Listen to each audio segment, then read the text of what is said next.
A lot of this isn't going to make sense to you, and I'm sorry about that. I'm just going to start at the beginning, with the house.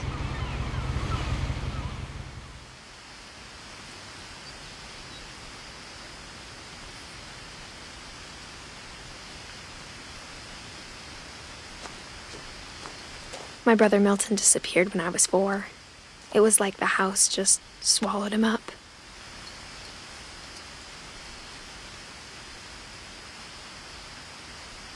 Someone had put up a chain-link fence, but it looked like I wasn't the first person to hop it.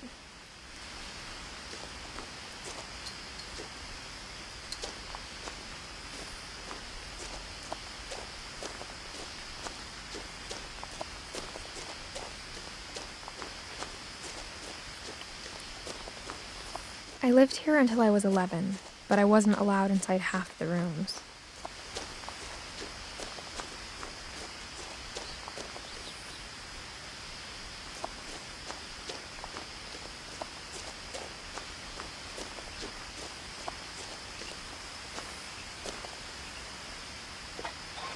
Inside the mailbox were bills from 7 years ago, marked urgent, open immediately.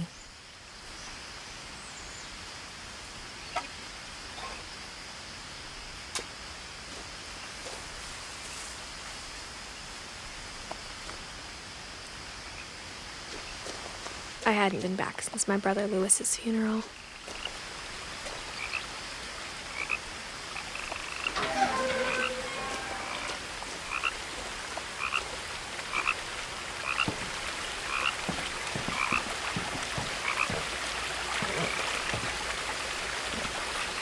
In her will, my mother left me a key, but didn't tell me what it unlocked.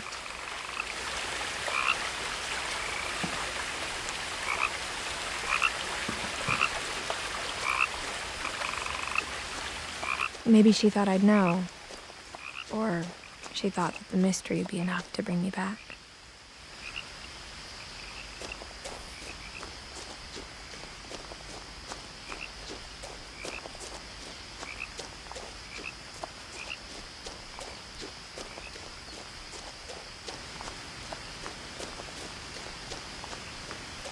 No one had driven this way in a long time, but I saw a few hoof prints.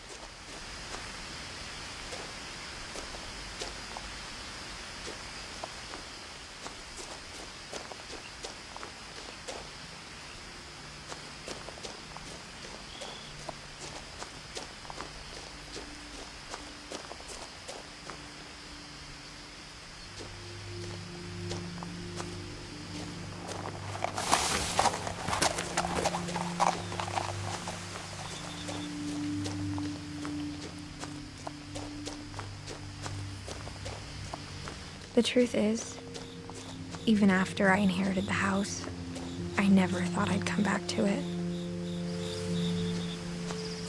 But now I had questions about my family that only the house knew the answers to.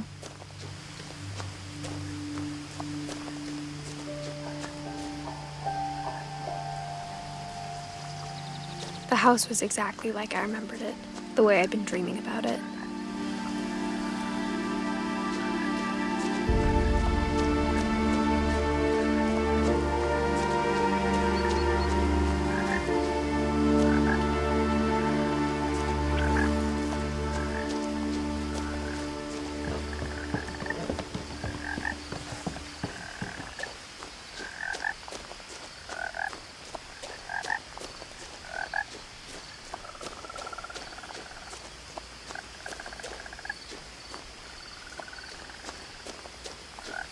I asked Edith once about the dragon in the pond. She said it had killed her husband. I was 6. It seemed like an odd joke to me even then.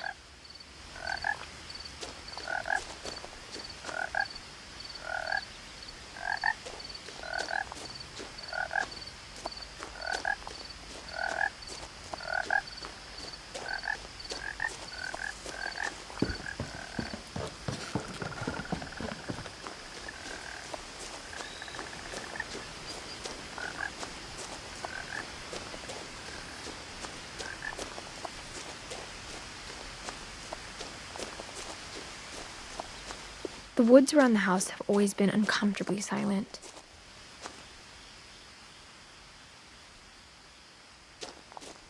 as if they're about to say something but never do.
As a child, the house made me uncomfortable in a way I couldn't put into words.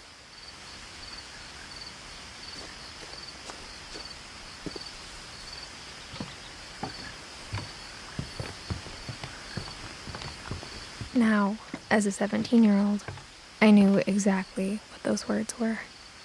I was afraid of the house.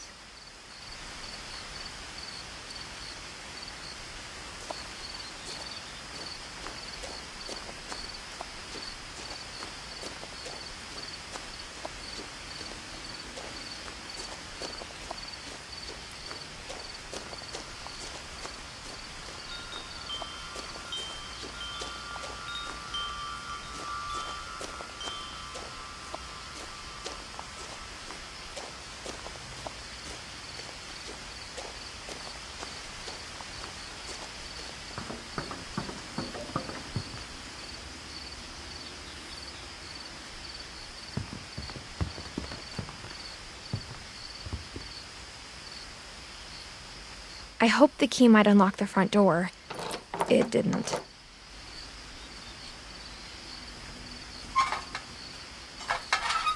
Looking in, I felt like the house itself had been waiting for me.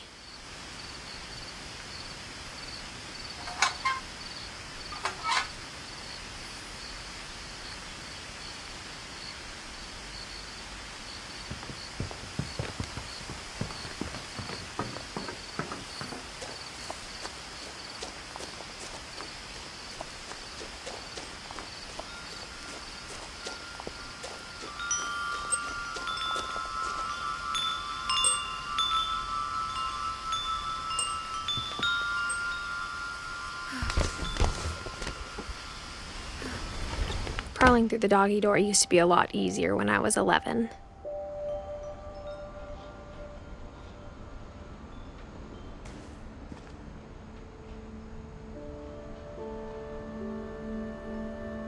power had been turned off the night we left.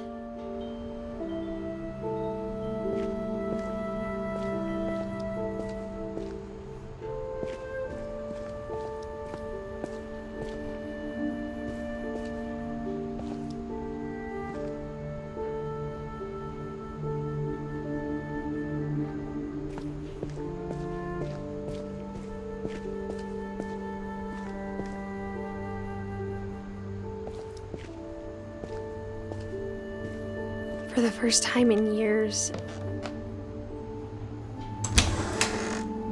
I felt like I was home.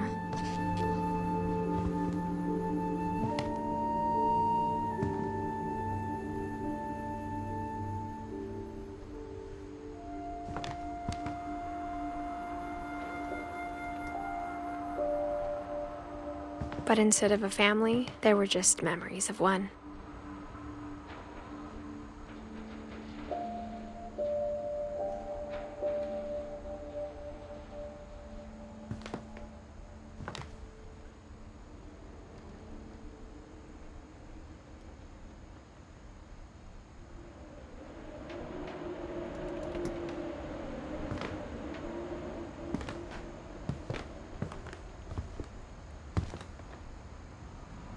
Like how only one restaurant would deliver to our house, so we had Chinese a lot.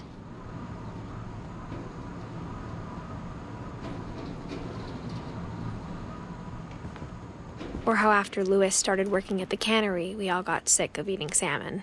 Except our cat, Molly.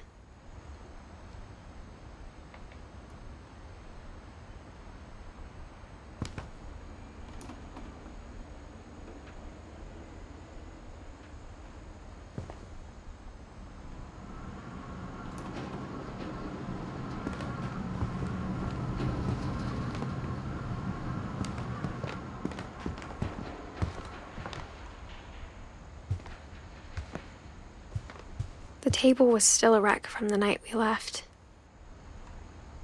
It was like a bomb had gone off, killing everyone but sparing the furniture.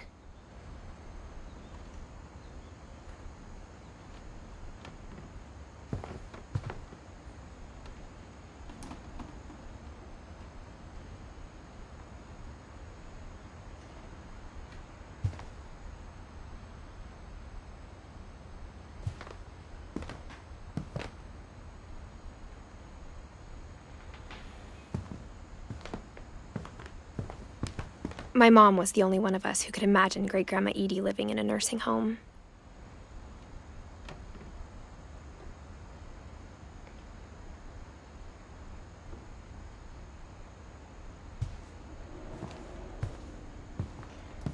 Nothing in the house looked abnormal. There was just too much of it, like a smile with too many teeth.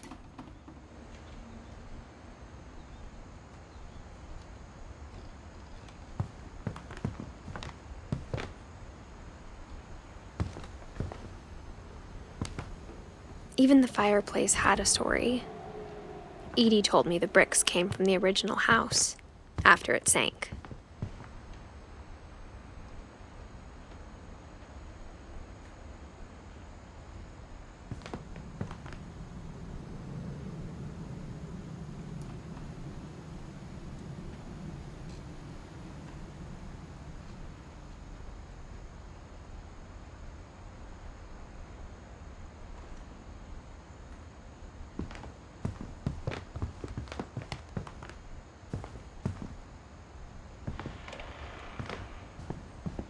Mom always told me to stay out of the basement, so I wasn't too surprised when the key didn't fit.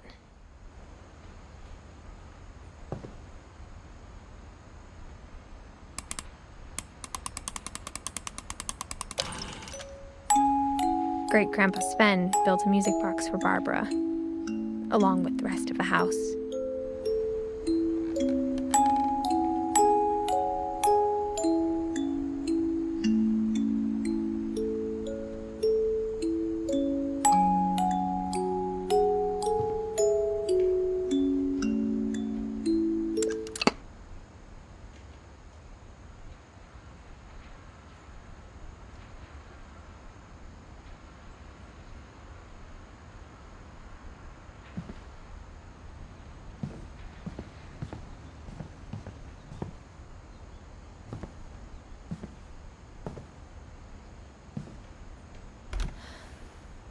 Edie told me once that every Finch who ever lived is buried somewhere in the library.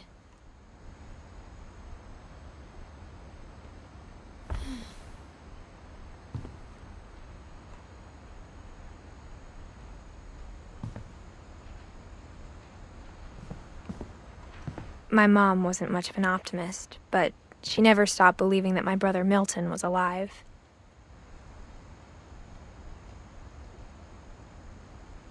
A lot of things got left behind in the whirlwind of that last night.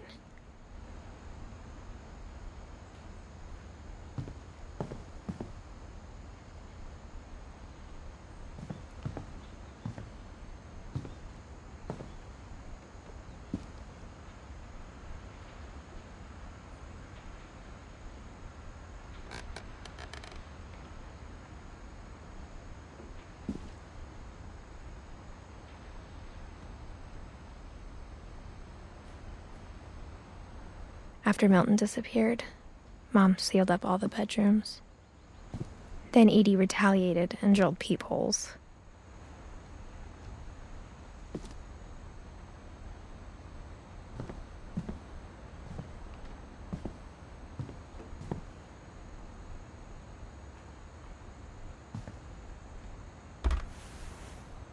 Molly always seemed like a girl I could imagine being friends with, if she hadn't died in 1947.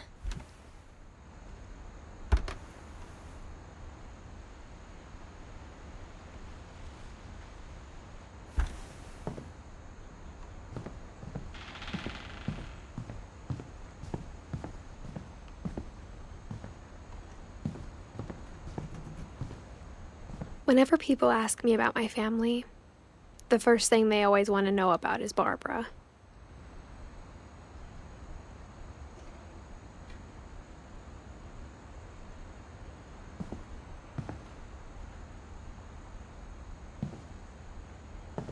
Edie's father, Odin, built the original house.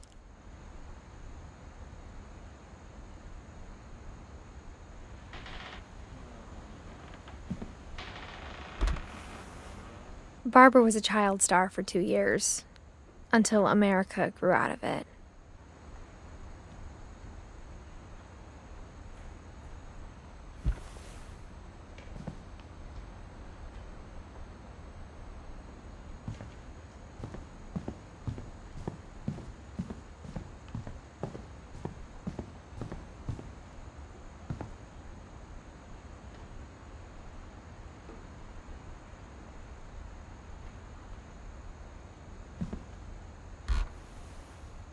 The last time I was in Edith Sr.'s room, I was 10 and she was painting my portrait.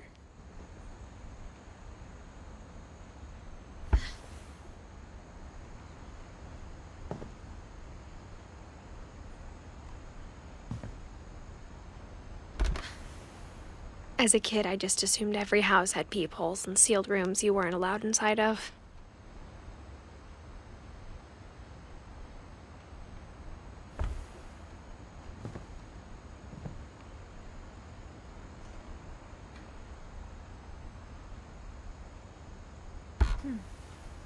My Grandpa Sam spent 7 years sharing a room with his dead brother, Calvin.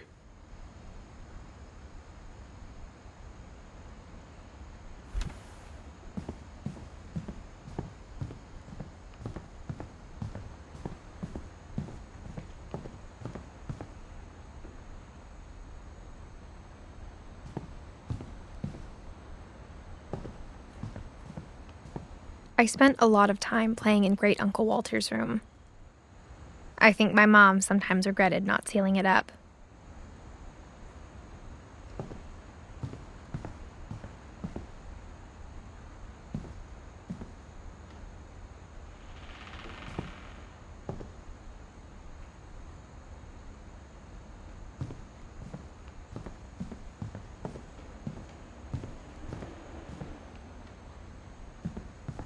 Lewis told me there were secret passages, but I never believed him.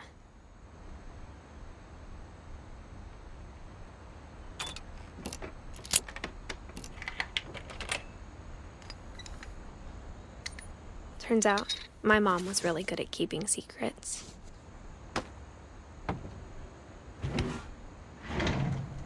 Now it was time to find out what my mom had been afraid of.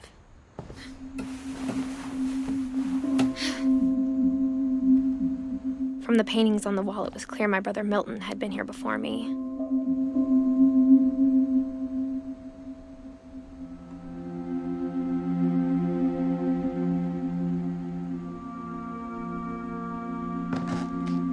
Reading this, maybe it sounds like I had a plan.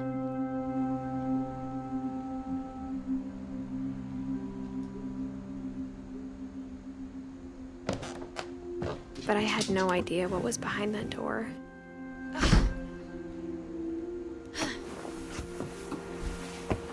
Just like I had no idea where all this was gonna lead.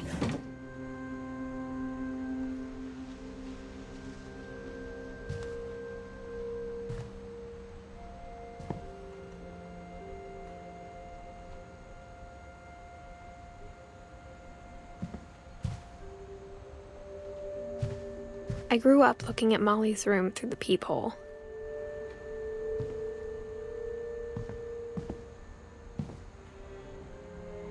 Molly's gerbil had a tiny bedroom with its own even tinier gerbil cage.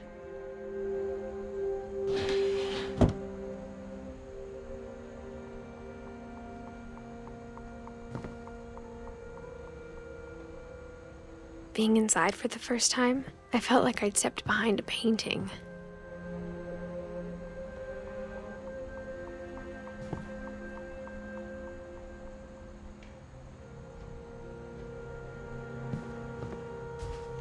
I got the sense Edie had spent a lot of time here, before my mom sealed the doors.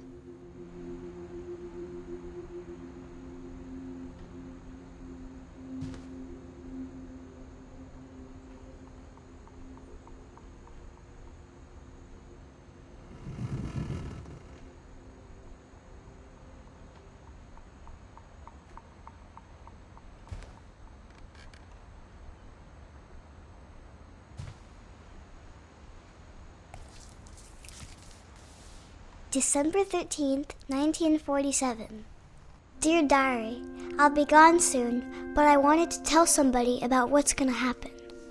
It started when Mom sent me to bed without dinner. I woke up and I was starving, so I looked around for something to eat.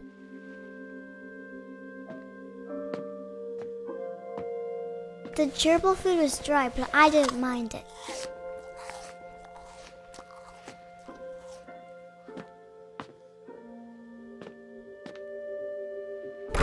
Mom, can I come out now? Sweetheart, it's late. Go to sleep. My Halloween candy was all gone.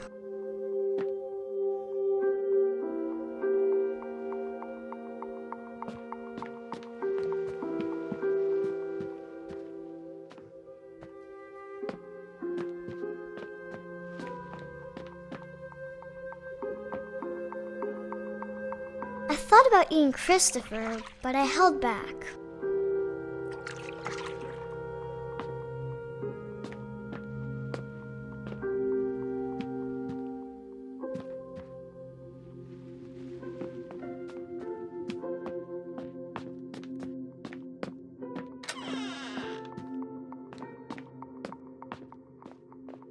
I kept eating and eating.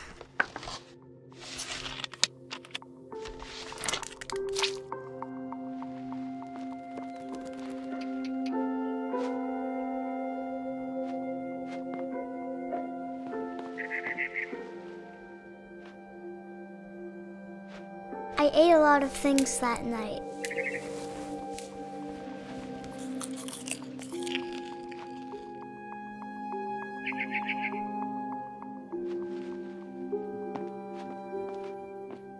Then I heard chirping outside my window.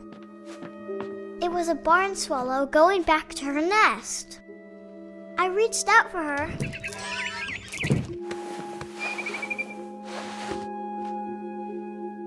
And suddenly, I was a cat.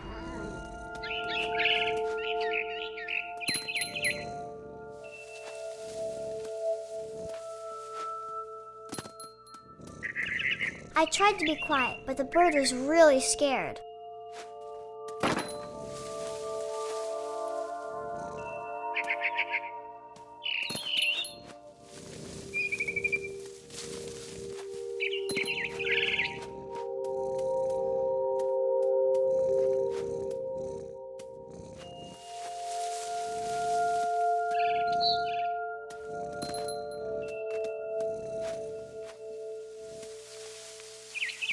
Mom and Dad didn't even look at me.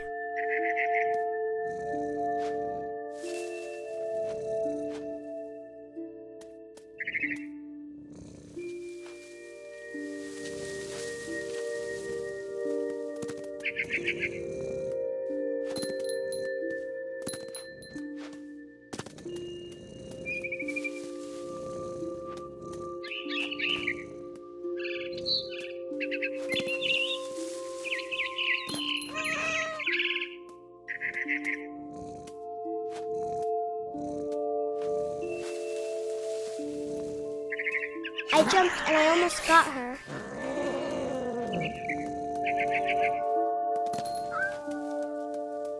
I could tell she was getting really tired.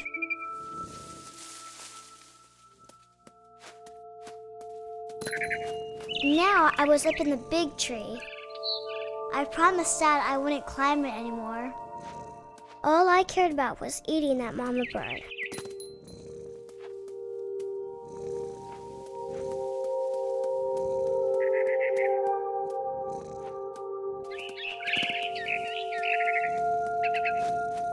I gobbled her up. And suddenly, I was an owl. First, all I heard was the wind. Then I heard little teeth nibbling in the grass.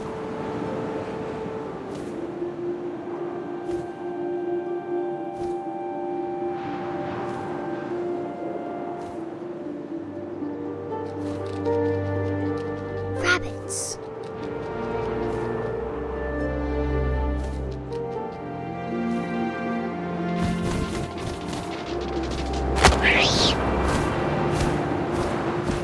I imagined his face looking up and seeing mine through my talons.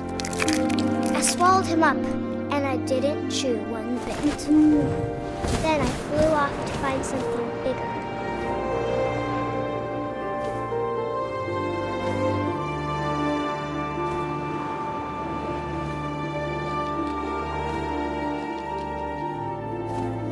A mama rabbit.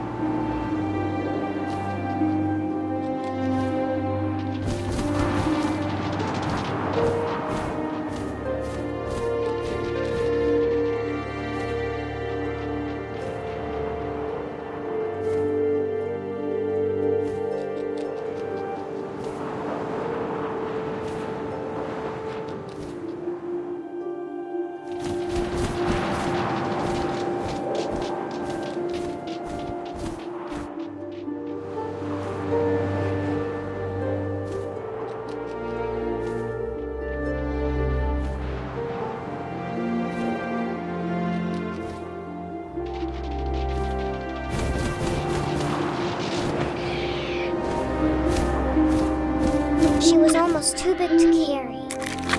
I started choking, but I couldn't stop eating. And suddenly, I was a shark.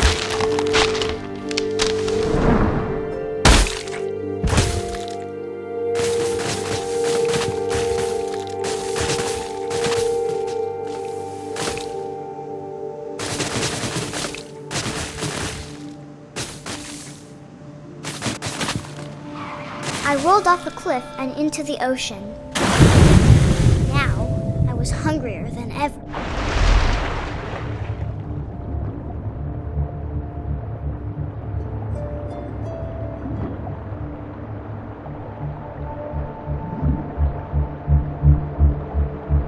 I wanted fat, juicy seals.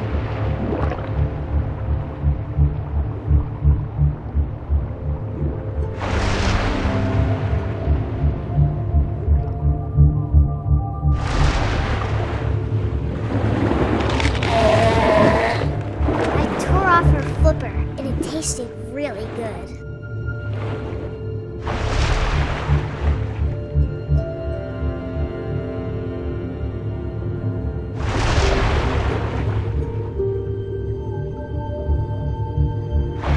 I grabbed on tight. When I was so hungry, I jumped out of the water. When I opened my eyes, everything had changed.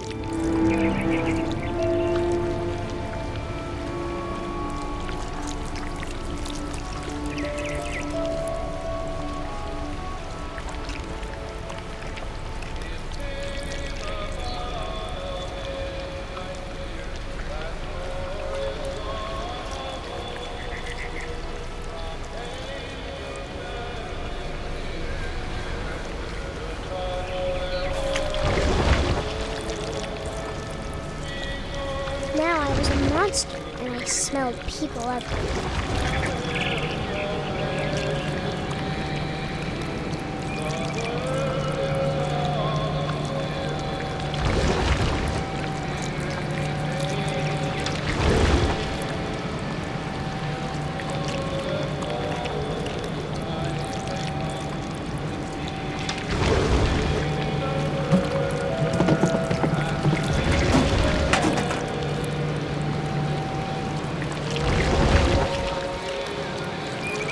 I was big, but I moved real quiet.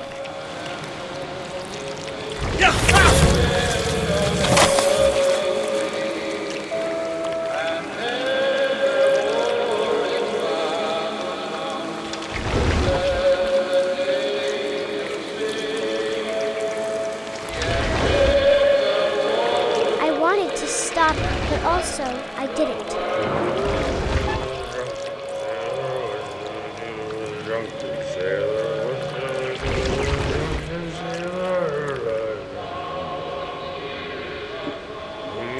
Belly was rusty, his belly was rusty, his belly was rusty, razor. What shall we do with a drunken sailor? What shall we do with a drunken sailor? What shall we do with a drunken sailor? Put him in bed with the captain's daughter, put him in bed with the captain's daughter, put him in bed with the captain's daughter. What shall we do with a drunken sailor? What shall we do with a drunken sailor? What shall we do with a drunken sailor?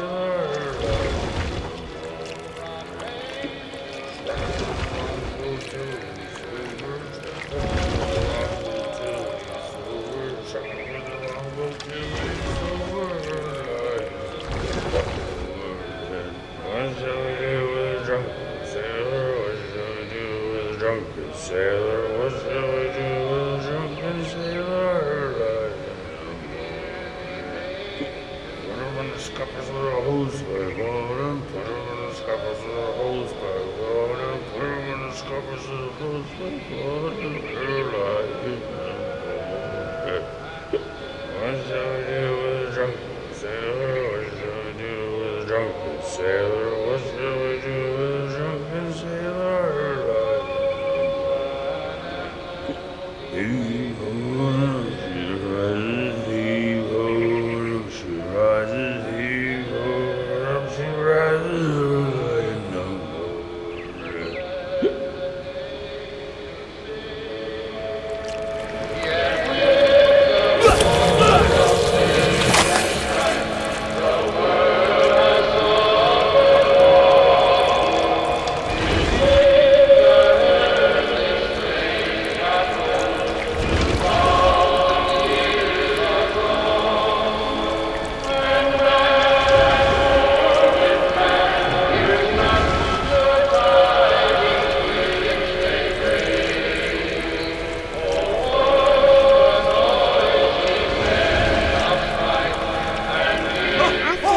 Passenger, I was still hungry. And across the water I smelled something new, something I had to have, so I swam towards it.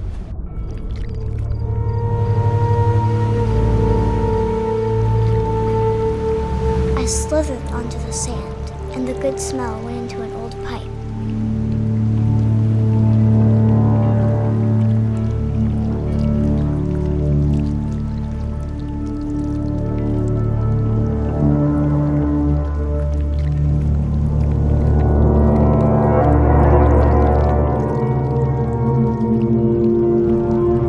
I got closer and closer.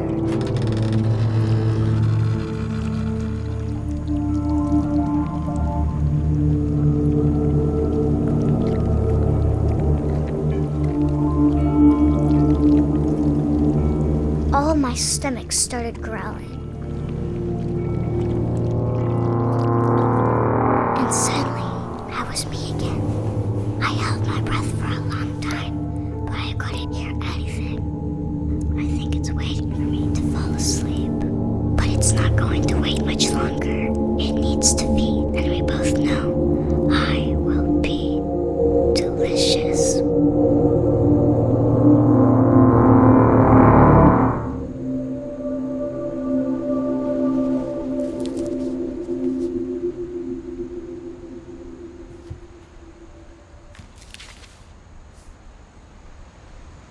I'm not sure if I believed all of that, but I'm sure Edie would have.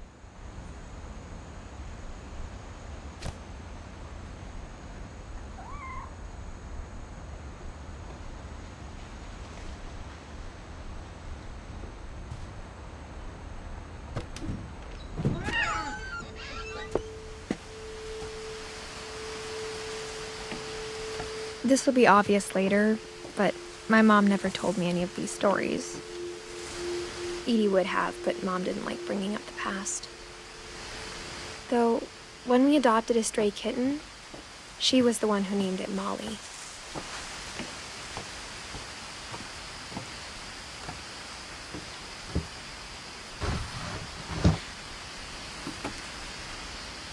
I spent a lot of time in Great-Grandma Edie's room.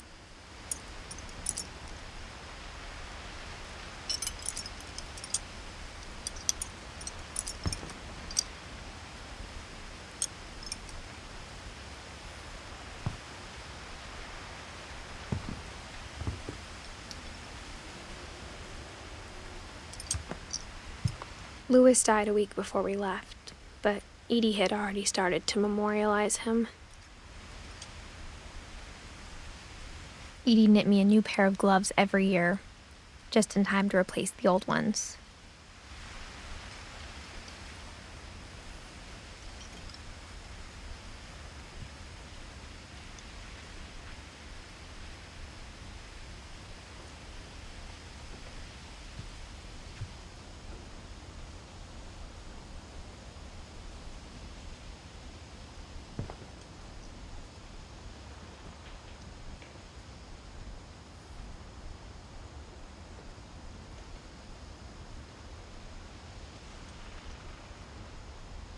Her room was like a museum.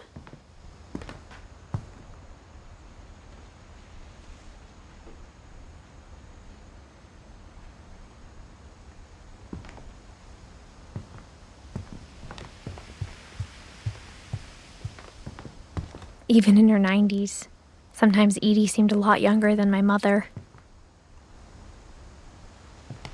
When Edie told people Sven was killed by a dragon, she could also have said he was building a dragon-shaped slide that collapsed. She could have, but she didn't.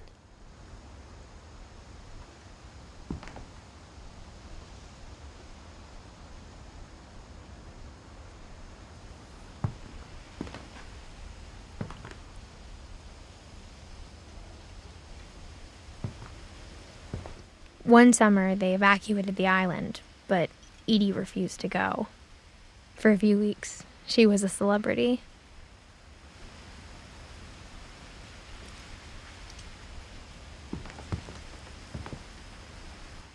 I hadn't thought of myself as Edith Jr. for a long, long time.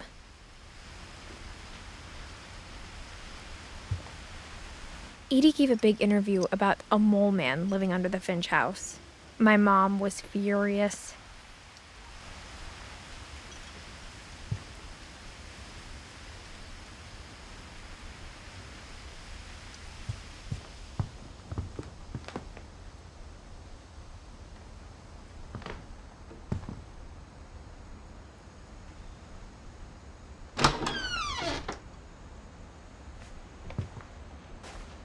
The only trace Grandpa Sam's first wife, Kay, left on the house was the pink bathroom. It was a pretty big trace.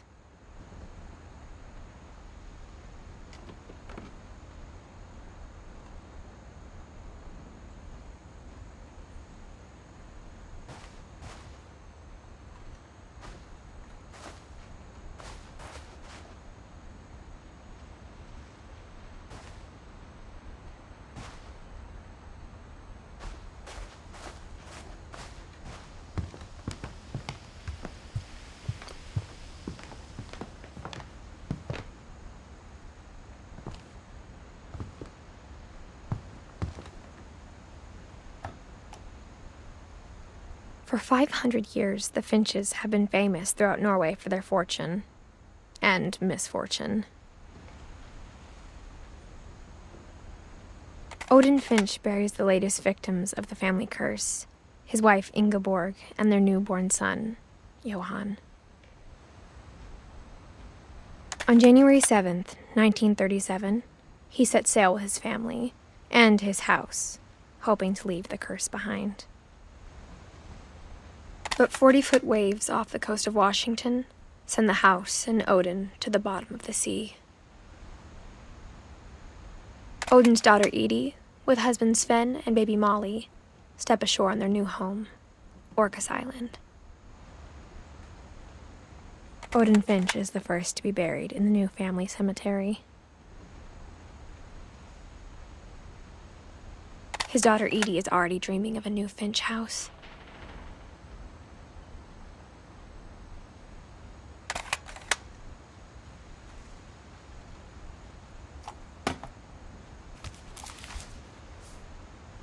Whatever's wrong with this family, it goes back a long ways.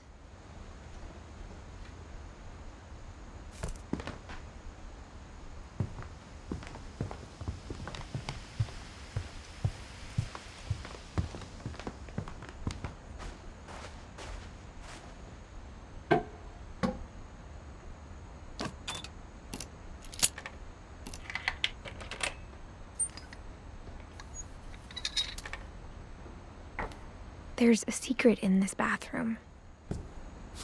It's in the last place you would look. It isn't in the cupboard. It's hidden in this book.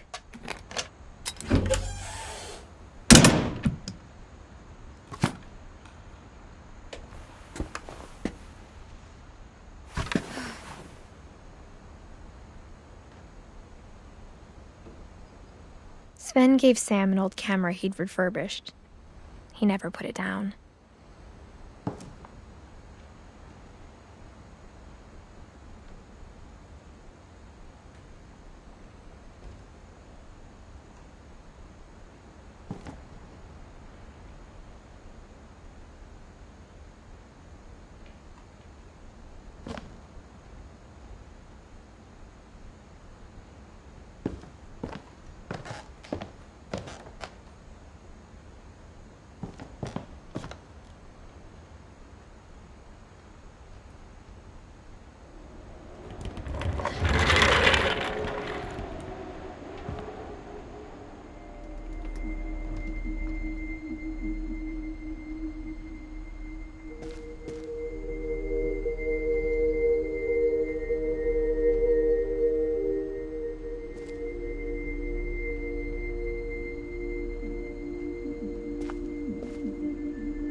I knew Grandpa Sam had a twin.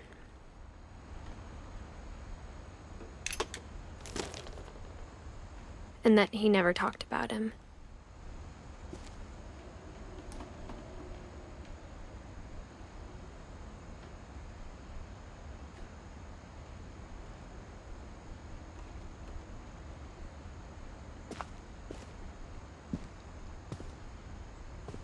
I guess my grandpa didn't like history any more than my mom did.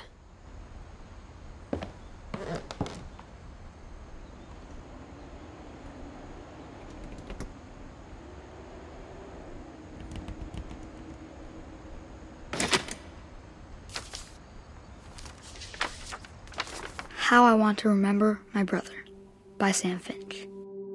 The thing I remember is that when he made up his mind, that was it.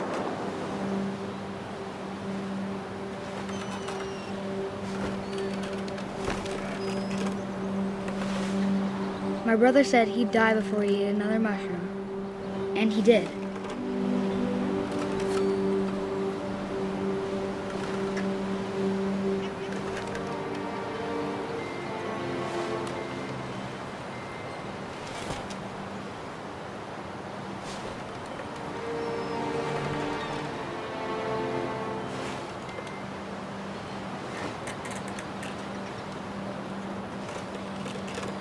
At Barbara's funeral, we swore we'd never be afraid again, and he wasn't.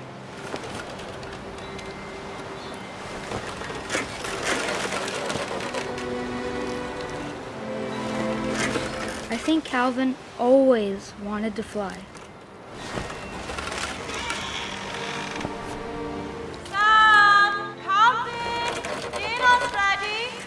Coming! But that day, he finally made up his mind to do it. I told him going around was impossible. Maybe if I hadn't said that.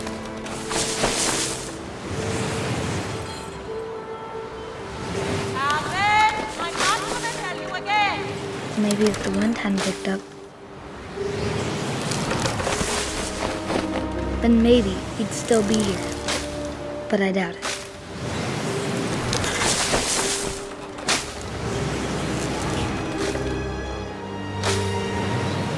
I think he'd already made up his mind. That's what I want to remember about my brother.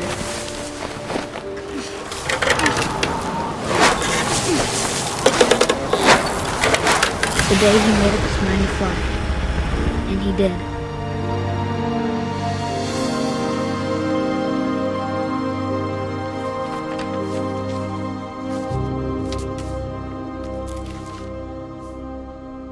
Calvin's story felt strangely familiar.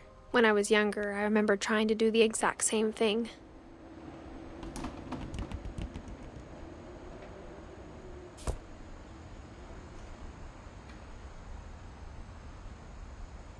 After the funeral, Edie roped off Calvin's half of the room.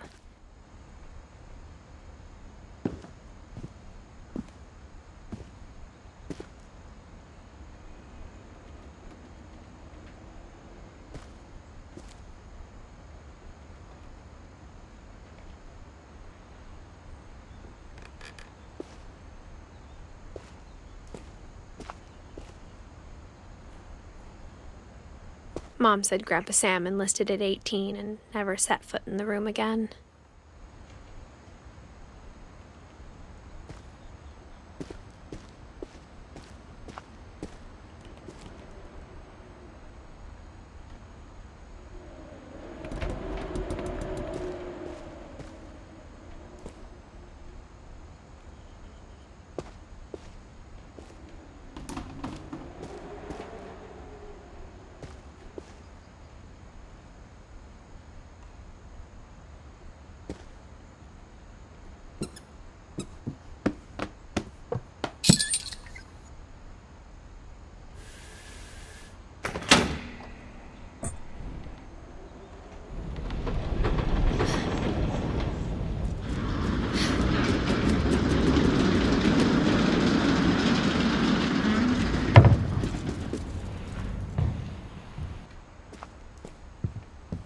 The passages were a pretty tight fit.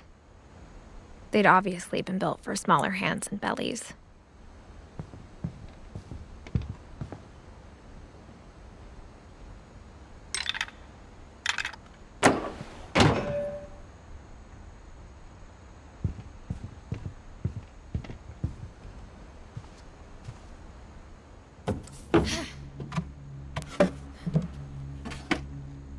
Growing up, I always thought of Barbara as a child star.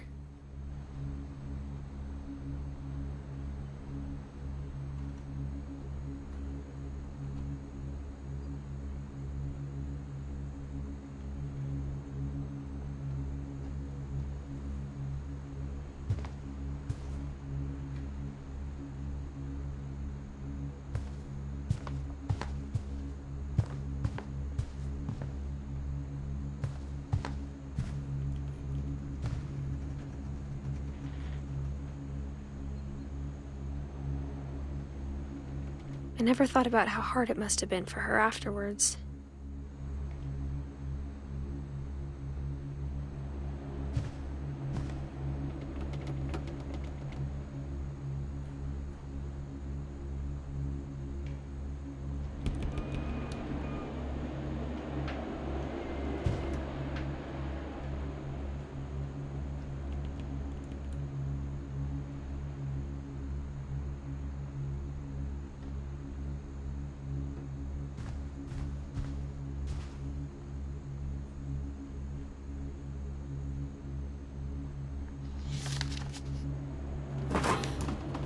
Of all the stories people wrote about Barbara's death, I'm surprised Edie saved this one.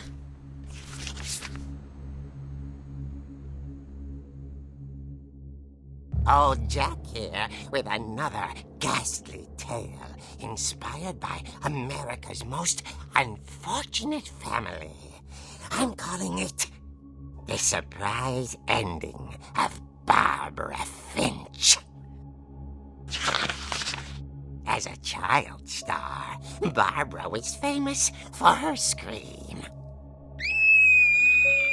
Now at 16, she was all washed up. A has-been. But in a lucky break, she'd been asked to perform her signature scream at a local convention for monster movie fans. It was just the boost her career needed. Unfortunately, her scream hadn't aged well. Getting better. I think you just need the right motivation. Her biggest fan and current boyfriend, Rick, was about to demonstrate when... Now that was a great scream. It was Barbara's father, Sven. He'd slipped into a table saw and had to be rushed to the emergency room. So Barbara got stuck babysitting her youngest brother, Walter. Her convention comeback was cancelled. Okay, I'm hearing frustration, but I'm not hearing terror. What if I tried... A gang of hoodlums in Halloween masks have been terrorizing Orcas Island tonight. Police are urging residents to... That came from the basement. You're right! Also, I loved your delivery on that. Why is your basement door locked? Because my dad likes making puzzles and secret passages. There's a key hidden in the music box. The secret is to keep winding and winding until finally the key pops out. Thanks, babe. I'll be back in a sec. 20 minutes later, Rick hadn't returned. So Barbara went to look for him, right on cue. She reached for the music box.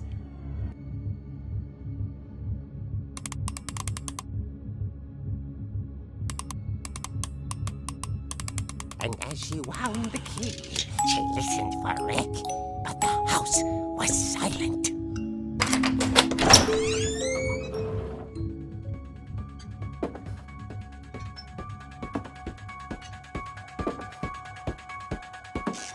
She found Rick's crutch and imagined the worst.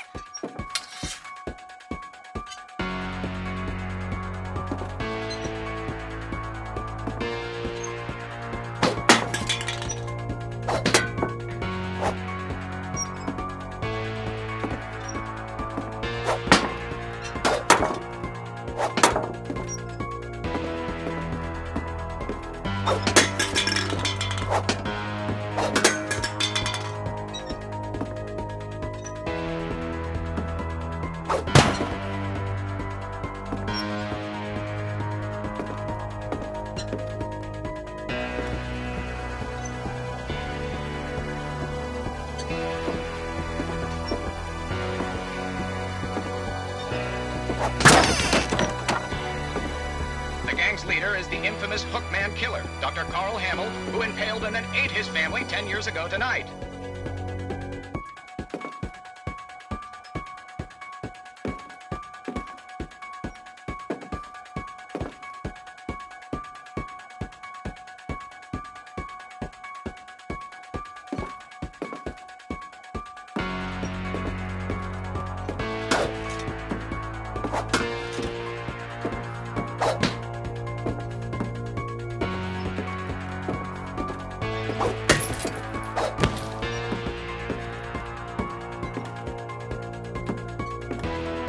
The old fridge rattled and grew still.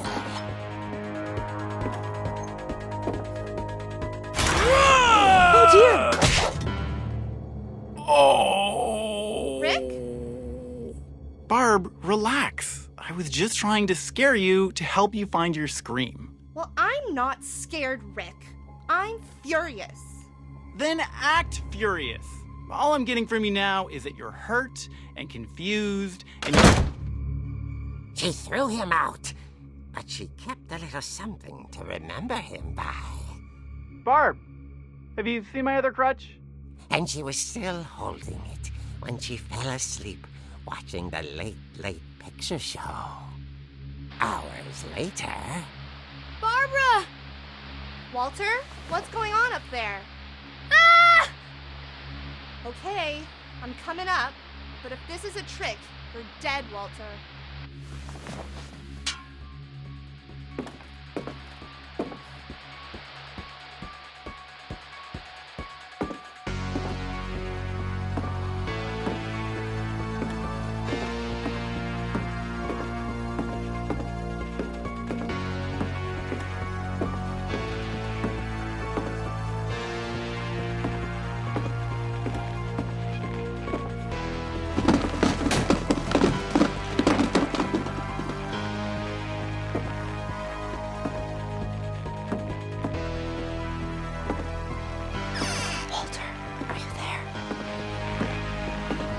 Walter had vanished, but his bedside radio was still on. Orcas Island police describe the man as 6 feet tall, with a steel hook for a hand. Residents are urged to lock all doors and windows and notify the police of any suspicious activity. Barbara turned, saw the hook man, and was speechless. He was quite smashing. And he was. He couldn't get enough of Barbara. Okay, Barbara, there's gotta be another way out of here.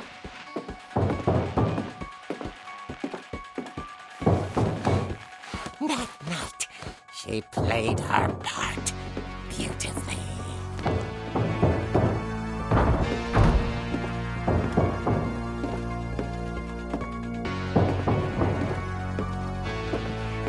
She thought about abandoning Walter, but just couldn't do it.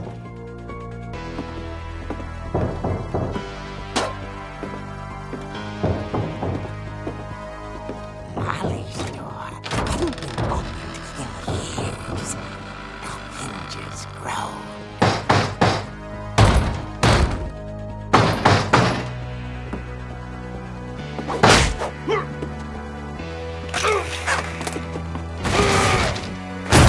He wasn't moving, but she sensed the story might not be over yet.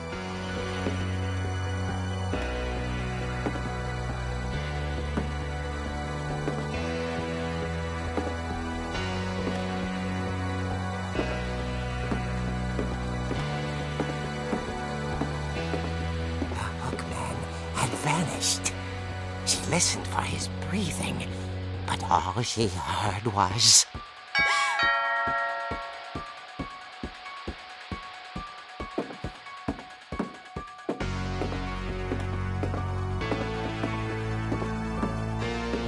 At the door, she heard whispering. It was coming from inside the house.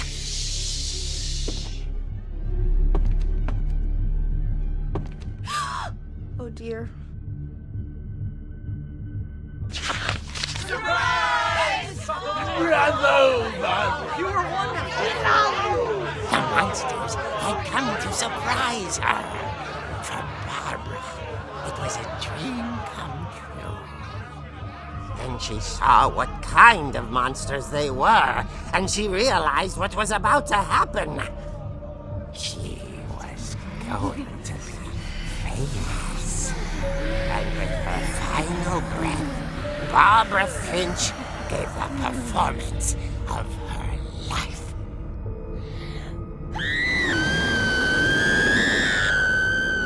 I wasn't there myself, but I hear Barbara was magnificent. Poor girl. She had a taste for stardom. But unfortunately, so did her fans. Of course, the police blamed it all on poor Rick, who disappeared the same night. And little Walter? Hiding under his bed the whole time. He took it all pretty hard, but that's another story. As for Barbara, tucked inside the music box is all they ever found of her. Her ear. Now that's what I call a real eerie tale.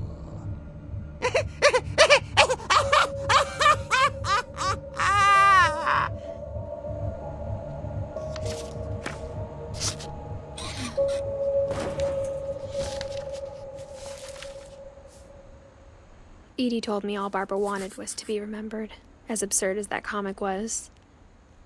Maybe what Edie saw was a happy ending.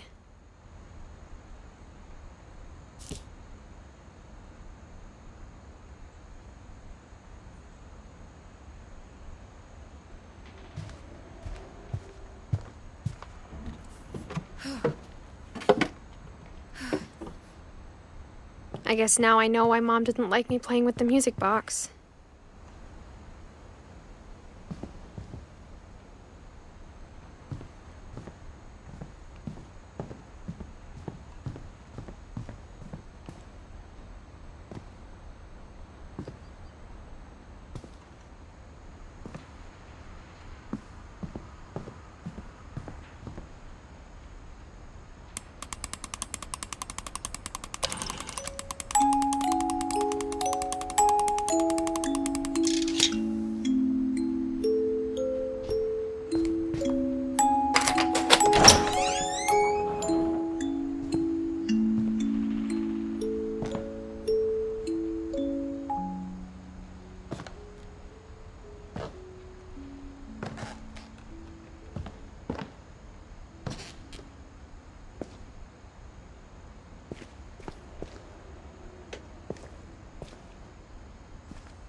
Mom said the basement was off limits, unless I wanted another tetanus shot.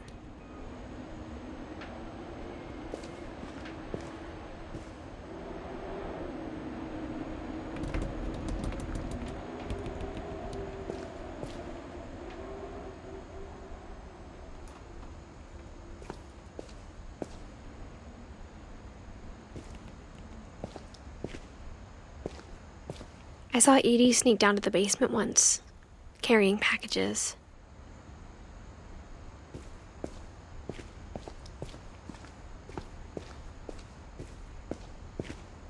I thought maybe she was hiding presents.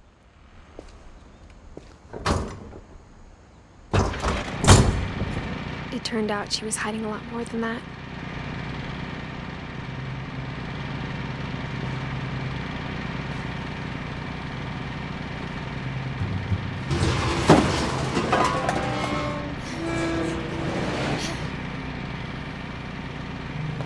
I remember asking Mom once about where Walter had gone.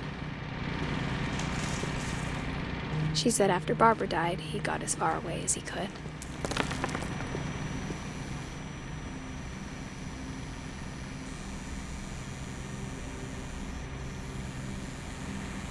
If there's a pattern in all these stories,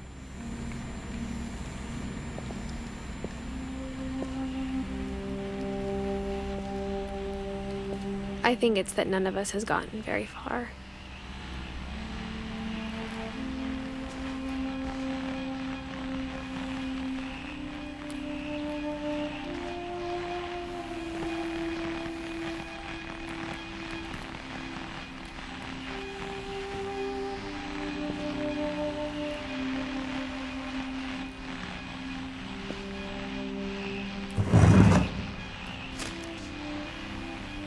Goodbye, everyone. I can't believe I've been down here for 30 years. On that first day, after the shaking started, I didn't think I'd survive a week.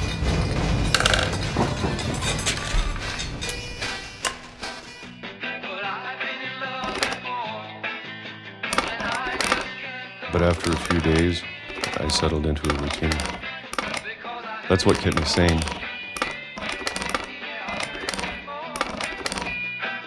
Having a schedule, living for today. I always expected to be dead tomorrow. But if you wait long enough, you get used to anything.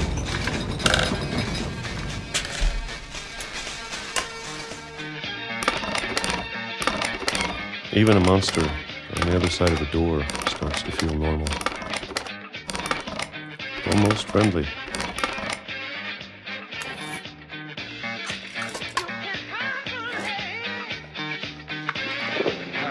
And then one day, everything just stopped. Whatever that thing was, it was gone. Maybe it got tired of waiting. Or maybe I just got tired of being afraid.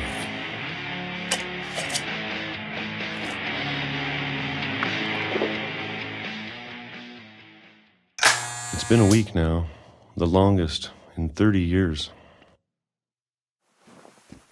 I'm done waiting. I have to leave while I still can.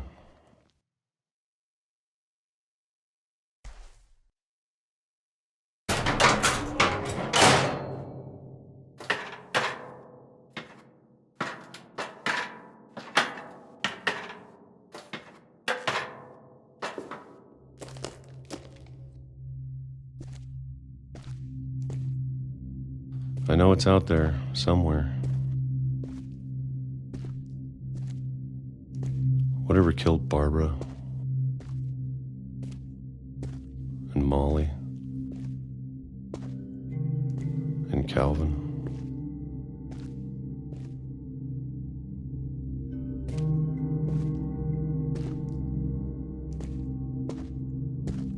Maybe this is all a mistake. But I need to stop living the same day, even if it kills me.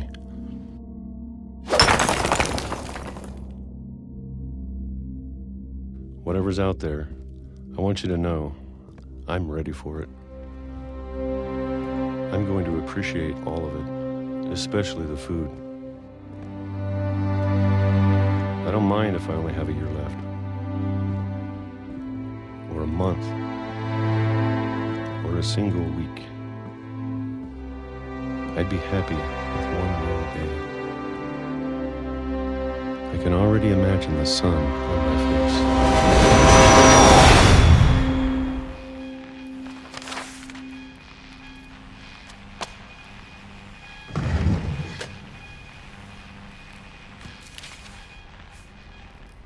Walter died when I was 6. I can't believe my mom never told me he was down here.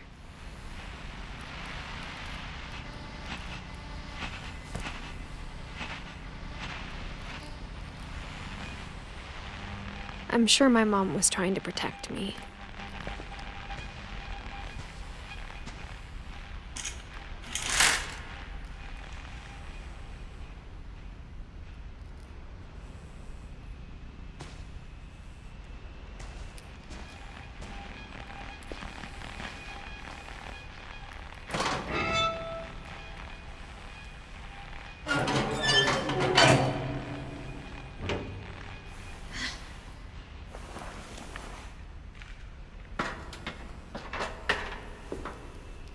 Maybe she was afraid I'd end up like Walter.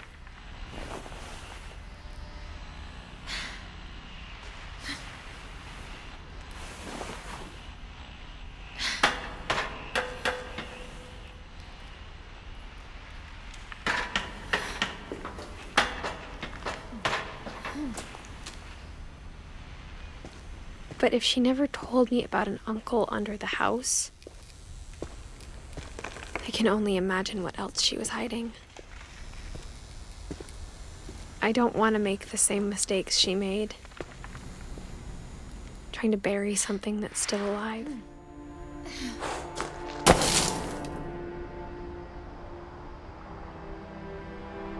Now that there's only one of us left, or maybe two, I thought it was time I heard the stories for myself and found out what happened to everyone else. But now I'm worried the stories themselves might be the problem. Maybe we believed so much in a family curse, we made it real.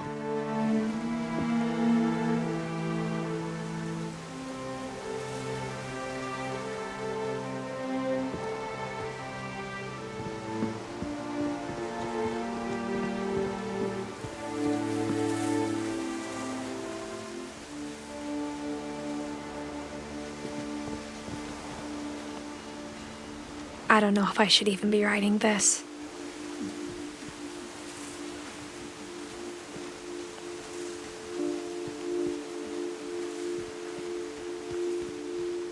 Maybe it'd be better if all this just died with me.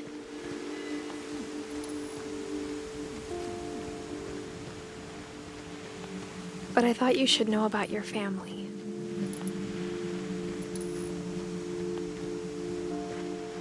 And the history you're a part of.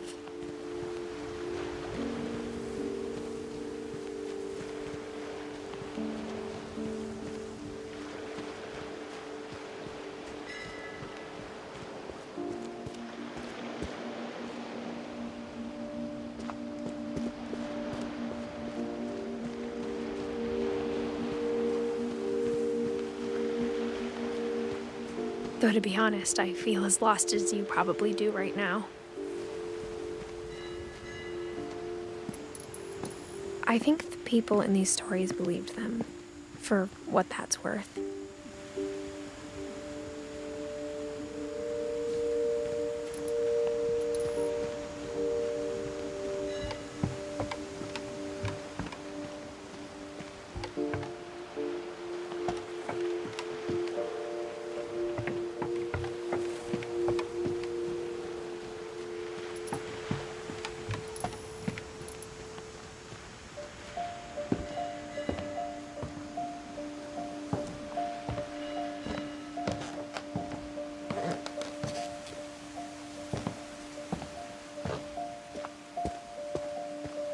And when you look at the house, that history of imagination and stubbornness and madness, any of it seems possible.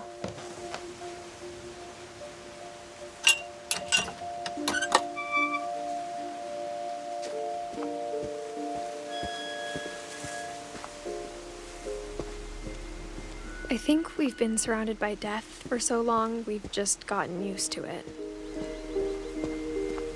What kind of family finishes building a cemetery before starting the house?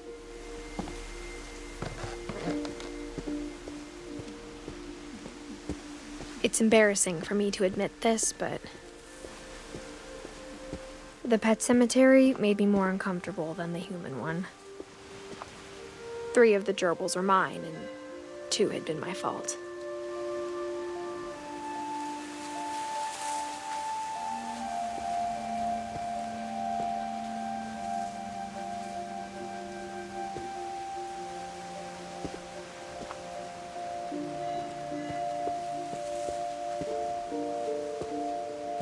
Sven built the house, but it was Edith who designed the cemetery.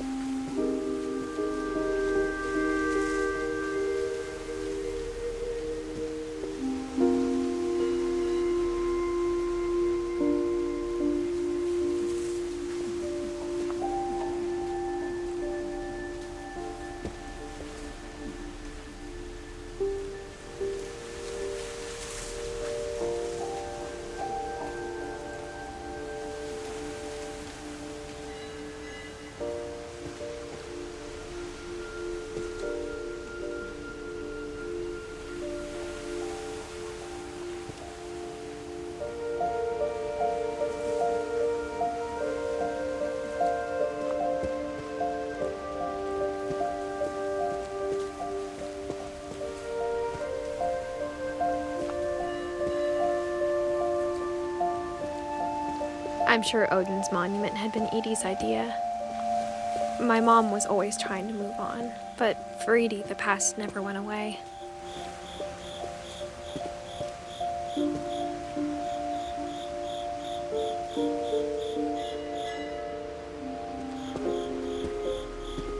She could see it poking out of the water at low tide.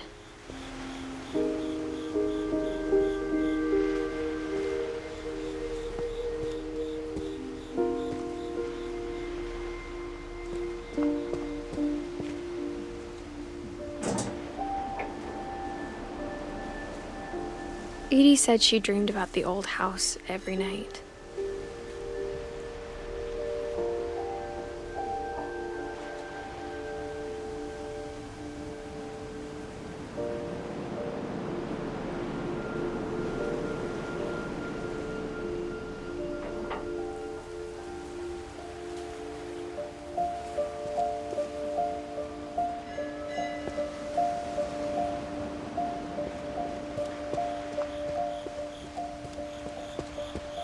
Edie's side was always easier for me to understand.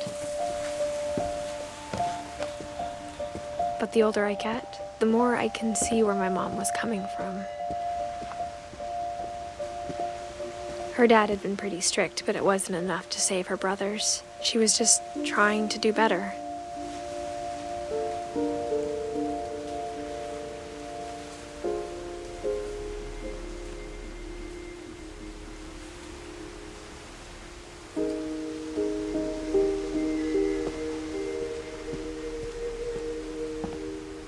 She lost 2 of her brothers, just like I did. I get why she tried so hard to protect us.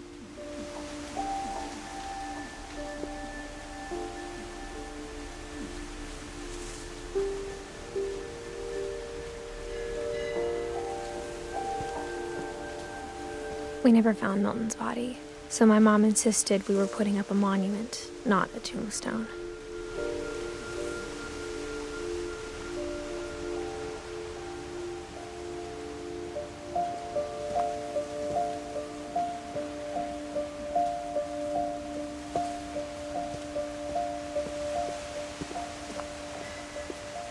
There's so many things I wish I could ask my mom now. Part of me thinks this is what she wanted all along. For me to come back someday and find everything out for myself.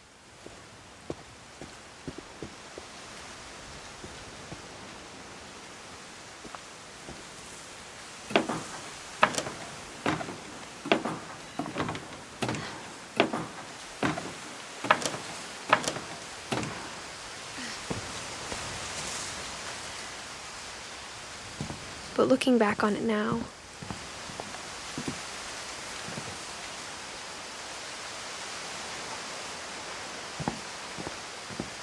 if she told me there was going to be so much climbing, I never would have come when I was 22 weeks pregnant.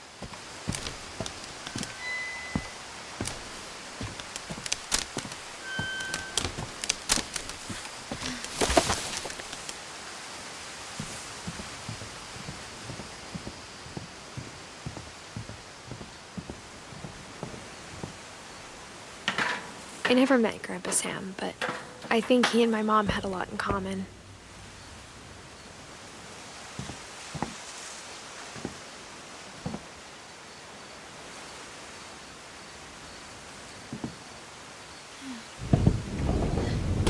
They were both pretty intense.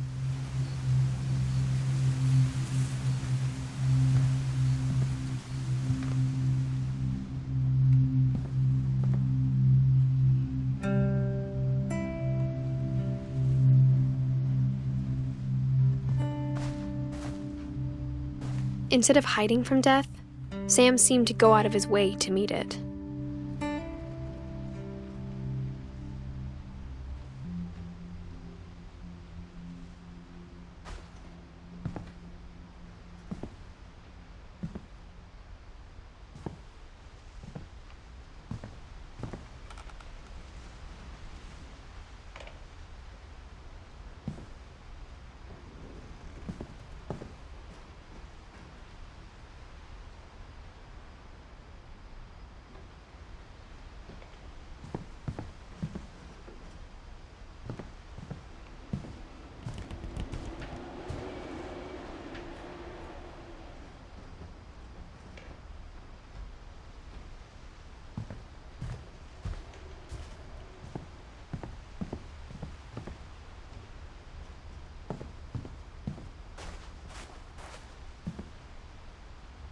Sam spent his life shooting photos, but Mom said he got nervous being in front of the camera. I guess we're all afraid of something.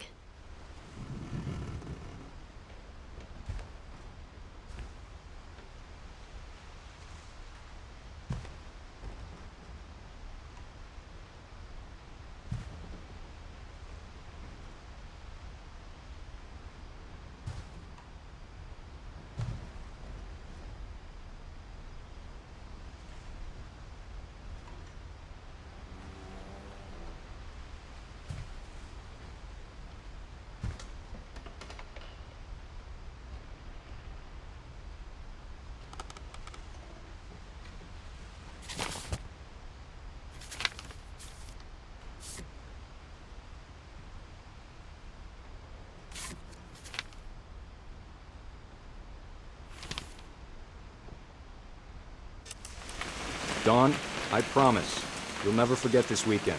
Yes, sir. These memories are gonna last a lifetime. What? Am I gonna have to shoot anything? It's a hunting trip, Dawn. Shooting is strongly encouraged. Perfect. It's gonna rain the whole weekend, isn't it?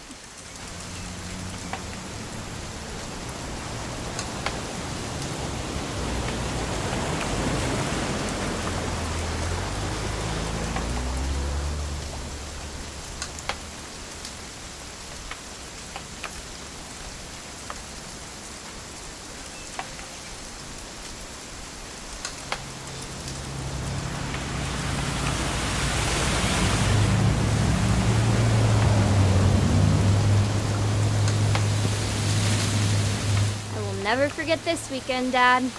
That's the spirit. Okay, got it. I'm gonna take some pictures, okay? Just be careful. That camera's older than you are.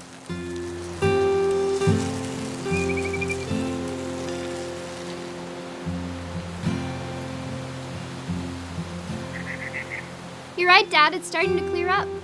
Still freezing, though. Definitely should not have drunk all that coffee. Hey! That's a keeper. Hold still while I take a picture of you.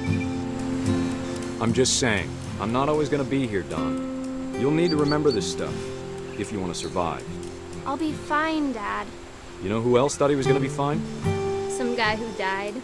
Dawn, I'm being serious. I know, Dad. You're always serious.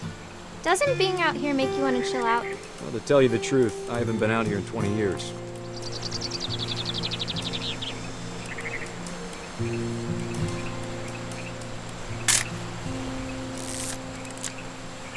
Last time I was with my brother Calvin. Man, that was a great trip. Your grandpa Sven taught us how to fish, how to build a fire. We found an old logging trail. There were deer everywhere. Dawn, don't you think you could find something more interesting to photograph? I bet if I could remember where that trail was, we'd spot a buck for you in no time. Give me a minute to check the map.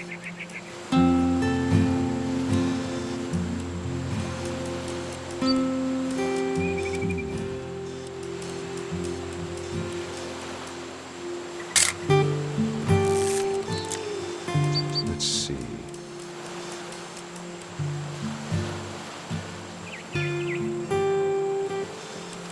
Maybe.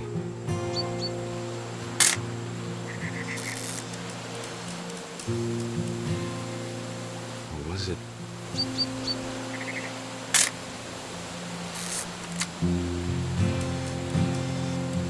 Could have been.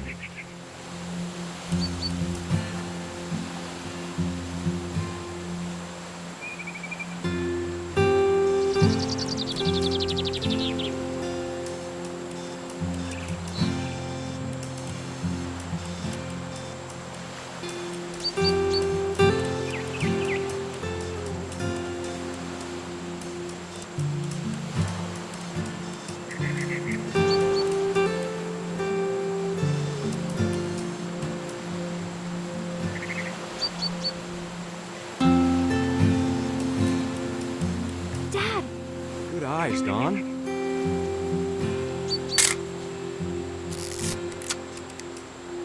Before you take the shot, let me get a picture of it.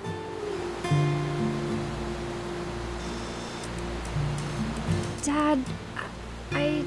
Just breathe. Turn off your imagination. Focus on your target.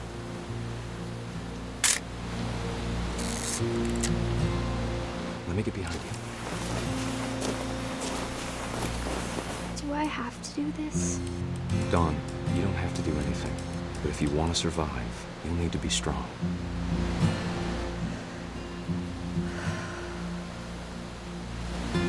Now keep yourself squared up, elbows down, like we practiced. Whenever you're ready. Great shot, Dawn!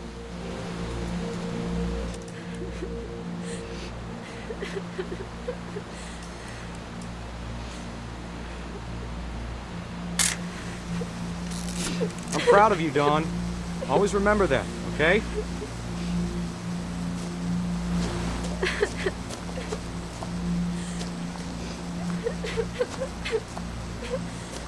Sorry, Dawn. Just gotta reset the timer.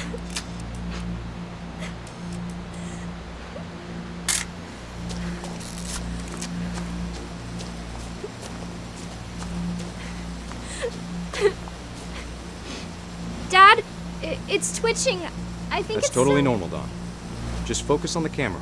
Try not to think about— Dad!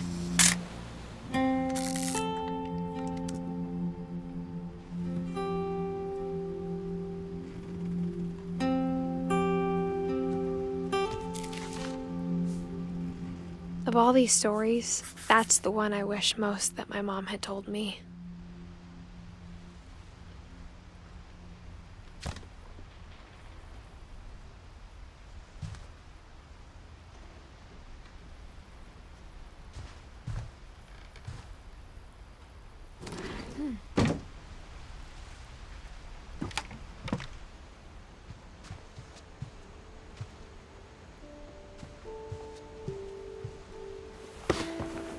After Sam died, my mom and Edie got really close.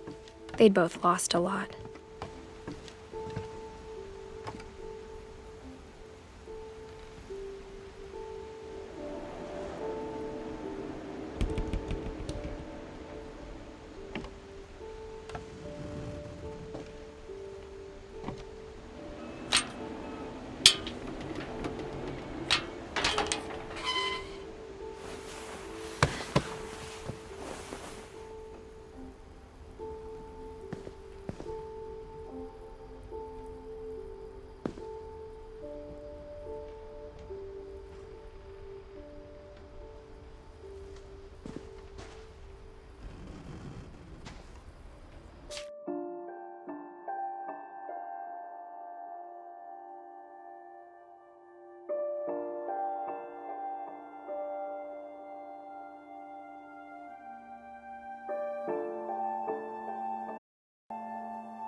Dear Kay, do you remember the way Gregory used to laugh when he thought he was alone?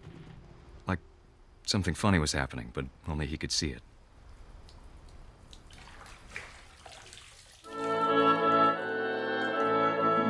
I think he saw things the rest of us don't.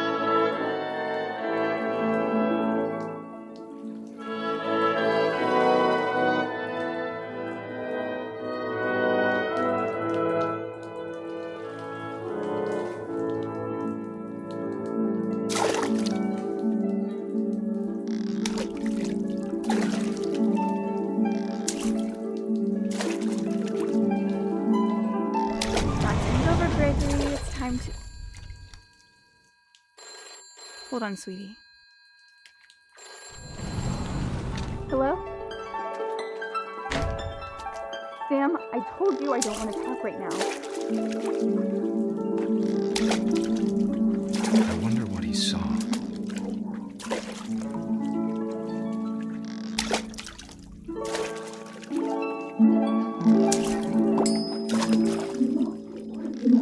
What his world was like.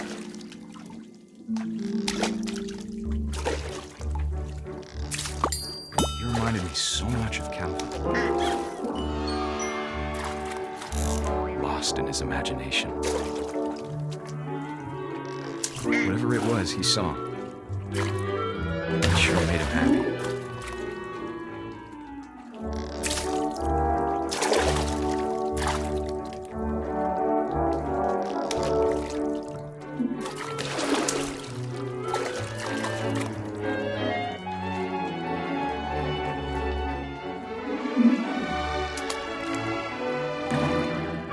I know how silly it sounds.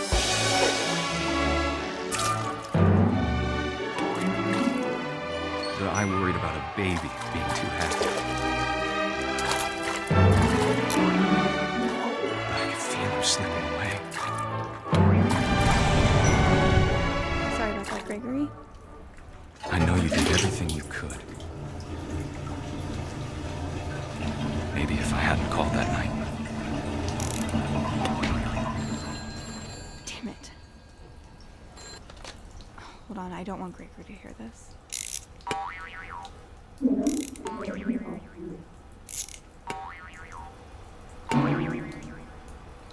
I wish he could have told us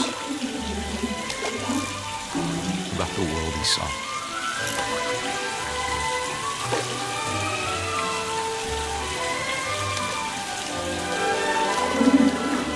There's so much I don't understand about Gregory. About everything.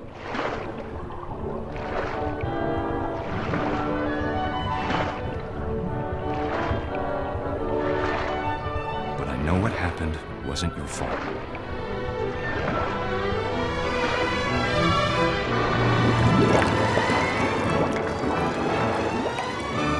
I'm sure he's happy. And he'd want you to be happy too. Good luck, Kay. Love, Sam.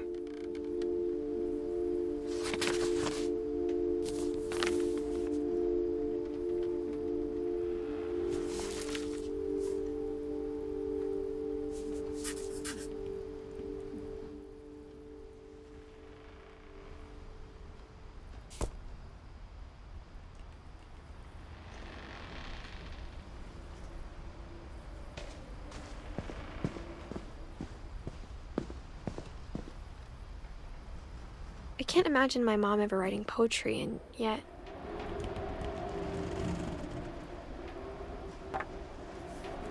A poem for Gus, who always said the wedding was a bad idea.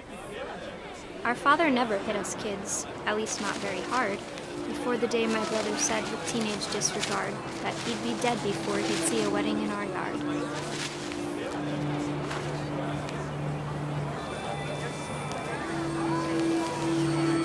My father made him come, of course, but Gus stood far apart, just flew his kite and bottled up the storm inside his heart.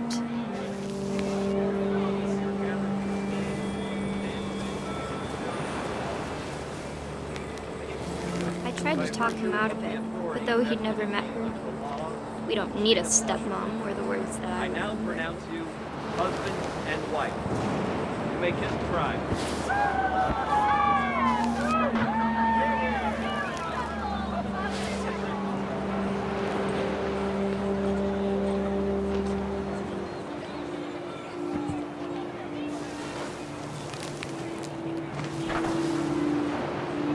When the time for photos came, Dad ordered him to come here. But Gus declined and as a sign held up his middle finger.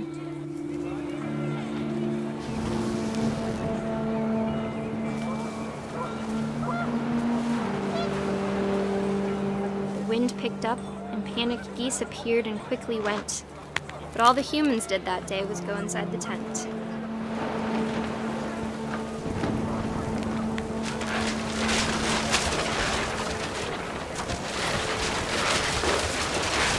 The rain came down in buckets then, but no one seemed afraid that nature might destroy the tent our dad had crudely made.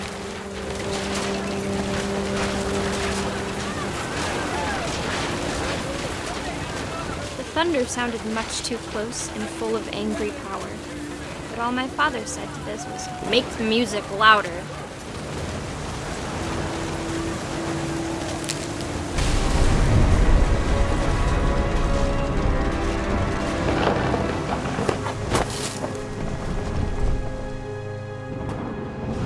I wish that I could truly say I thought about you on that day. Out there on the beach alone, just you, the wind, the sea, and foam. But I didn't, until we found you.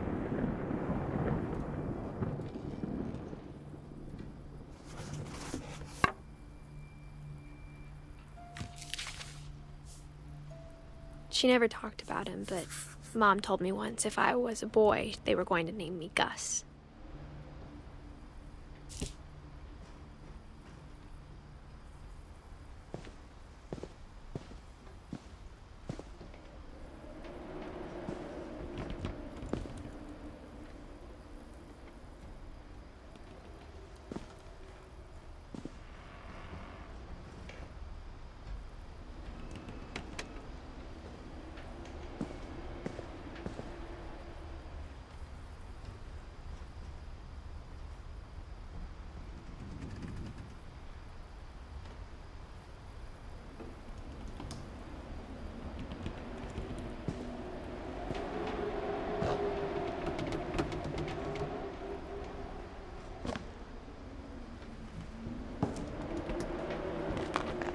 My mom moved up to the loft after her brothers died. At the time, it was as far away as she could get.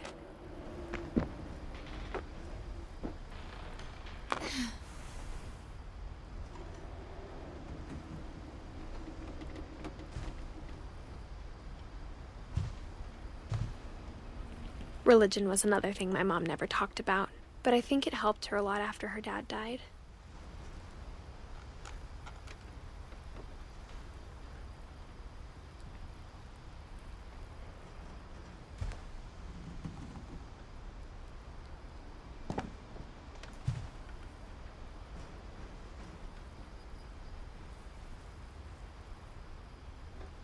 She spent a summer building houses in Calcutta, where she met my dad, Sanjay.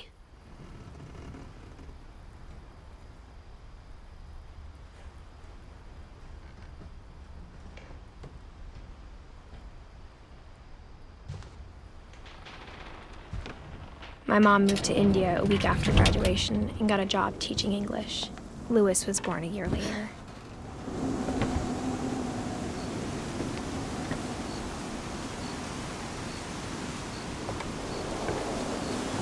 When my dad died, I don't think Mom knew where else to go. I'm sure Edie was happy to have her back. And to see kids in the house again.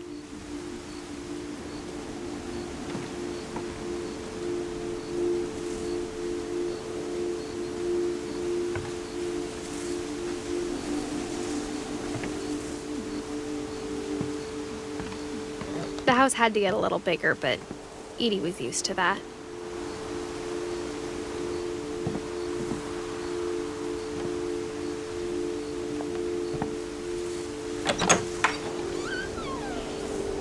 And for a while, things were good. Almost normal.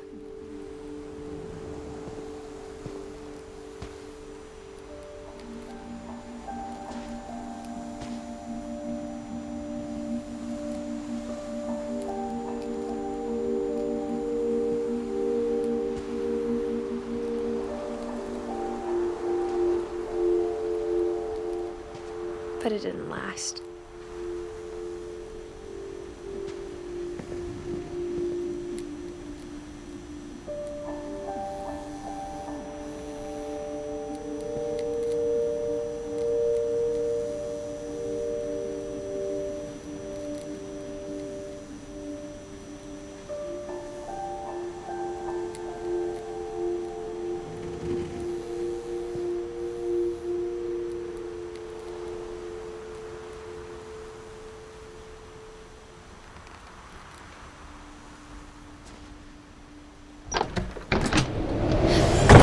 The beginning of the end was Milton's 10th birthday, when Edie gave him a castle.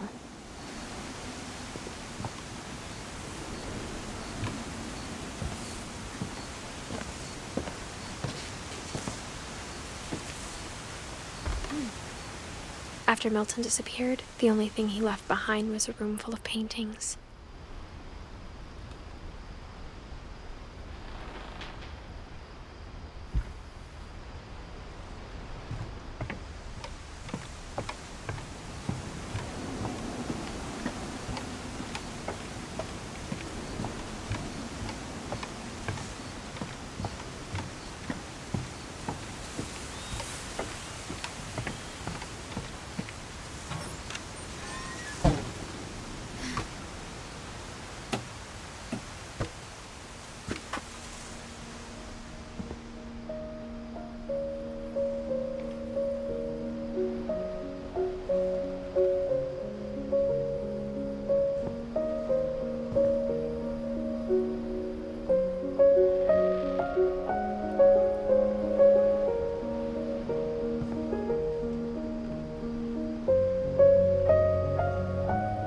I think Edie was happy to finally have another painter in the family.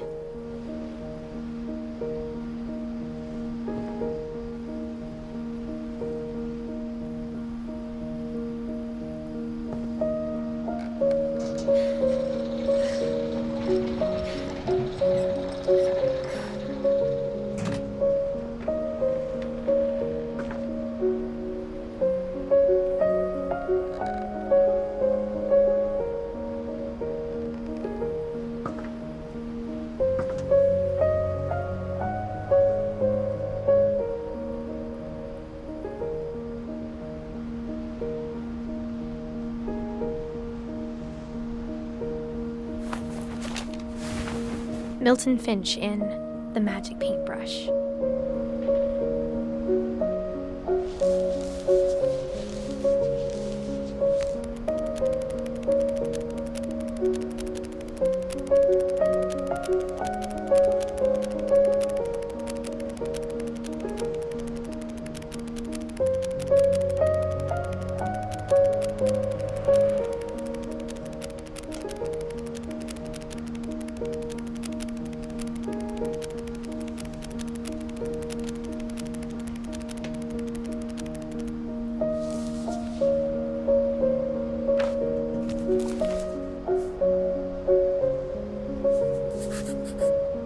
I was 4 when Milton disappeared.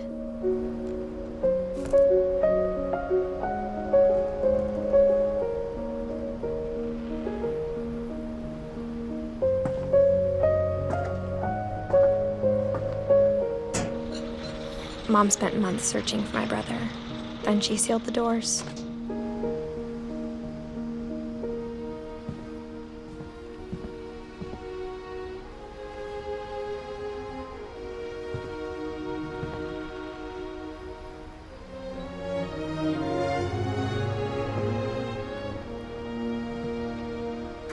Whatever Milton had found in the house, Mom didn't want it getting out.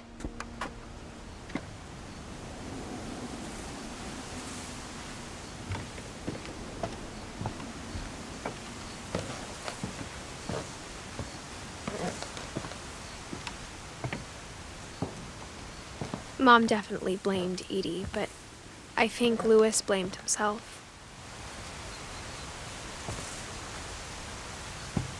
After he graduated, he just spent more and more time in his room, until Mom got him a job at the cannery.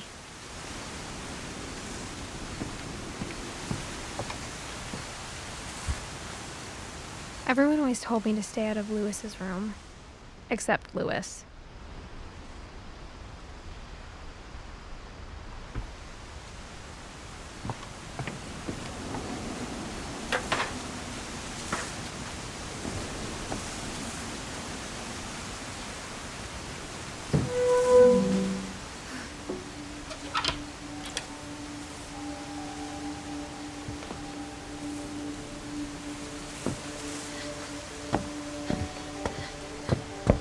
Louis's room smelled very, very familiar. That part of him lived on.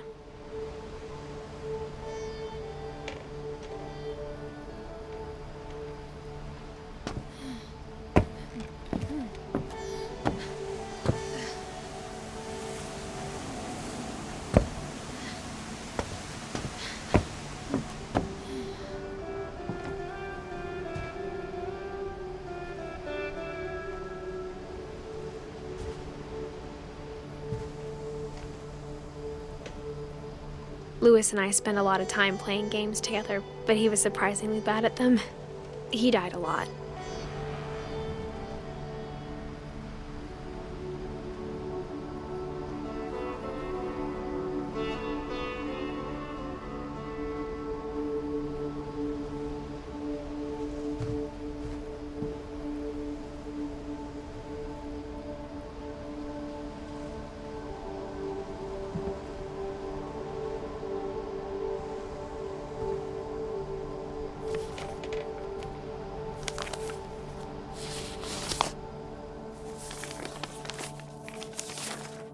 Dear Mrs. Finch, as Louis's psychiatrist, I can understand your desire for an explanation. As I see it, the trouble began in January, shortly after we convinced your son to seek treatment for substance abuse. Newly sober, I believe Louis first noticed the monotony of his daily life.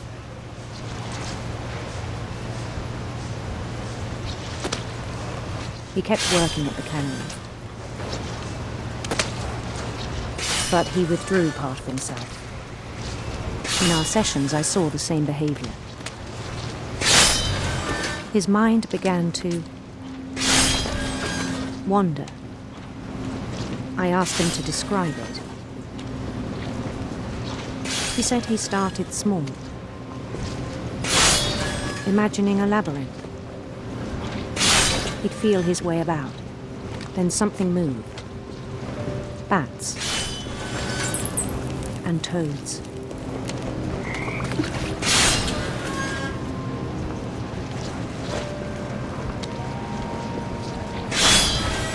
And things that have not names. He knew it was all in his head. But he took it very seriously. I had hoped he'd find himself.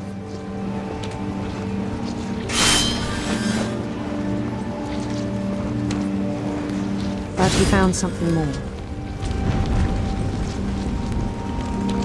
I worried about him then, daydreaming at the cannery. I spoke with his boss. But he said Louis had become a model employee. Methodical, tireless, focused. Like a whole new Louis. So I let him go on.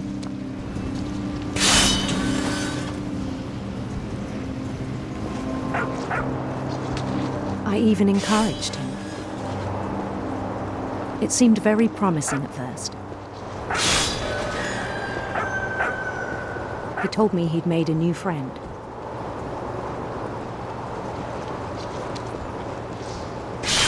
On the edge of a city he named Louis Topia. He built the city up slowly, brick by brick. Then he made musicians.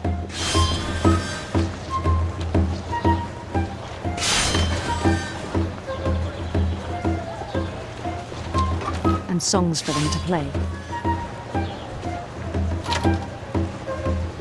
He talked about starting a band. And he was always humming something.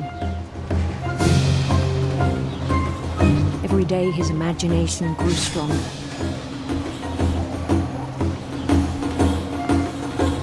He no longer spoke at the cannery. But his chopping was as reliable as ever. Then one day it struck him that all the cheering crowds, even the stones under his feet, were all in his imagination. So he could do whatever he wished.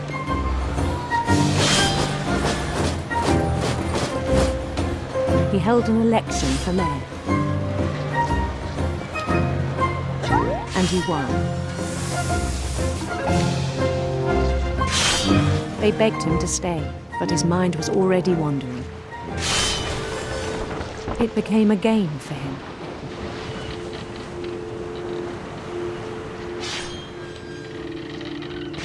He'd conquer a city, then immediately push on.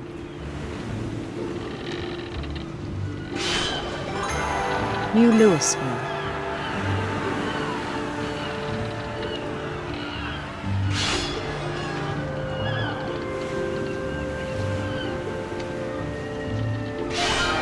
St. Louis. He started drifting away from our reality.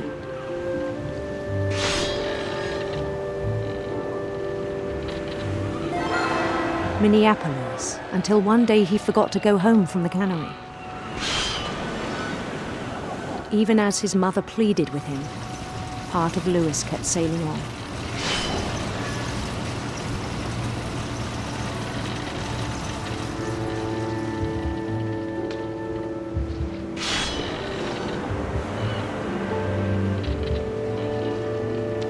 In Louisburg, he heard rumors of a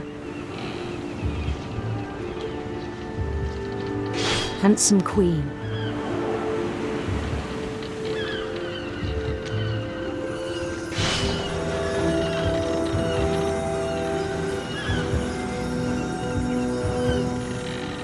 The queen was on her own quest for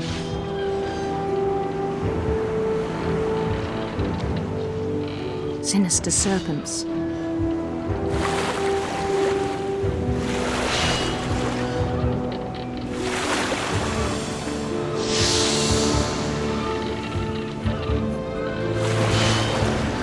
He followed the sound of her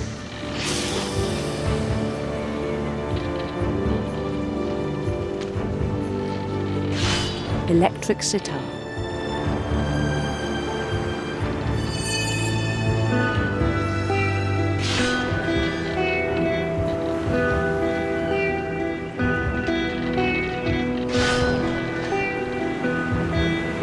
His chase led him to a golden palace east of the sun and west of the moon. Even then, his logic remained sound. He knew the world was all in his imagination.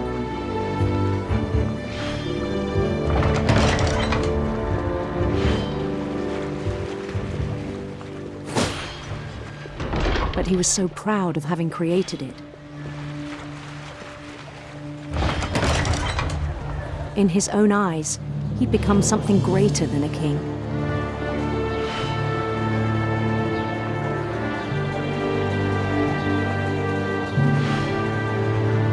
For someone who'd never known success in the real world, I think it was overwhelming. And then it struck him that the real Louis was not the one chopping salmon, but the one climbing the steps of a golden palace.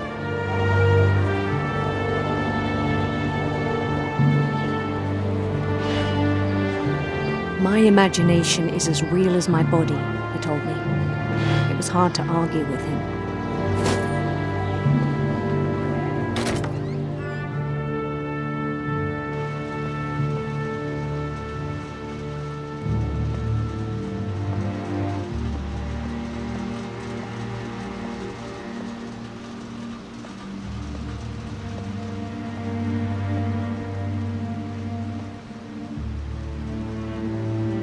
began to forget the world we know.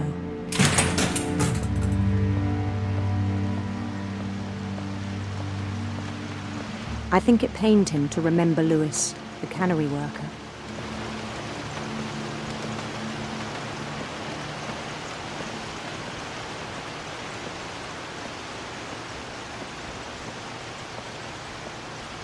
He began to despise the man with a royal contempt.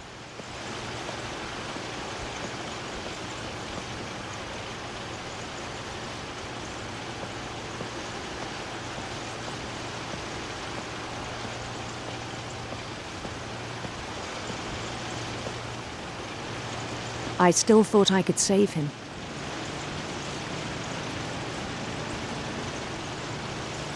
Even after he said he was being crowned king over all the lands of wonder.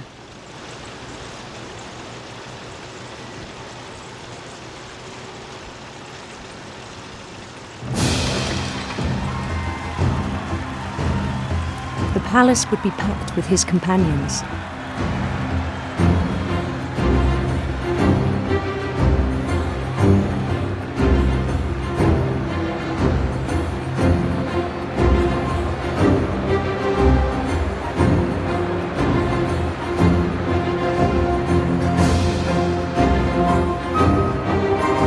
Including the wise Calico who had insisted on inviting me.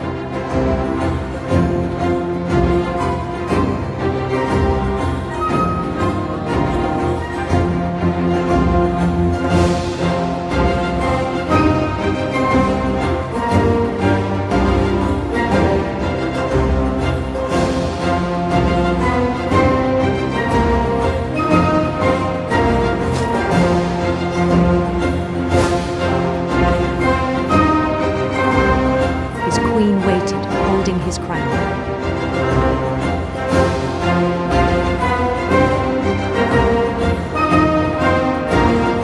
There was only one thing left to do.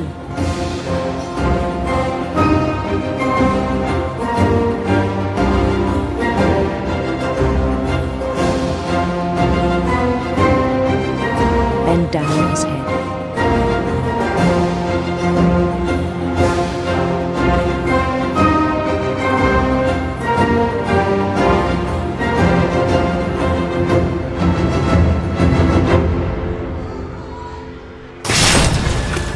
I think you know. Mrs. Finch, your son was a kind man who will be missed by all of us who knew him.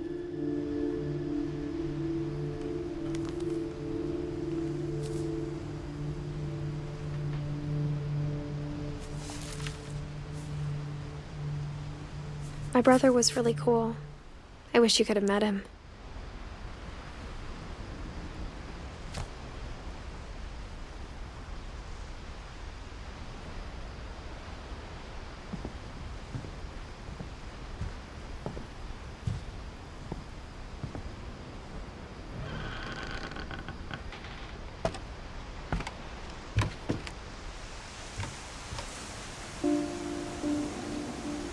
On the way back from Lewis's funeral, my mom told me to start packing. She waited until the day before we left to tell Edie. I'm not sure if she wanted to make it easier or harder.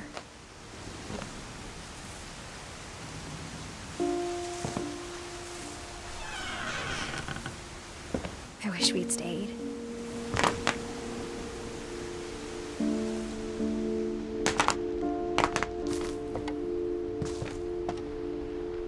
But I understand why we left.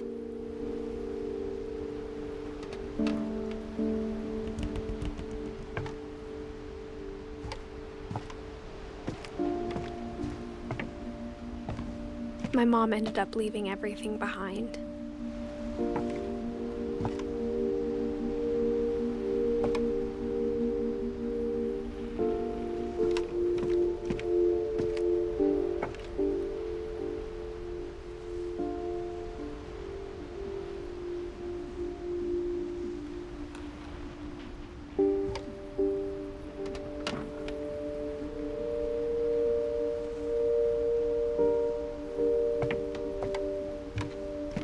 What happened that night had been coming for a long time.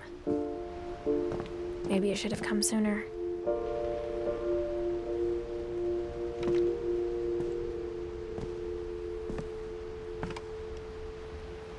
But it had to end one way or another. All that's left now is to tell you about that last night.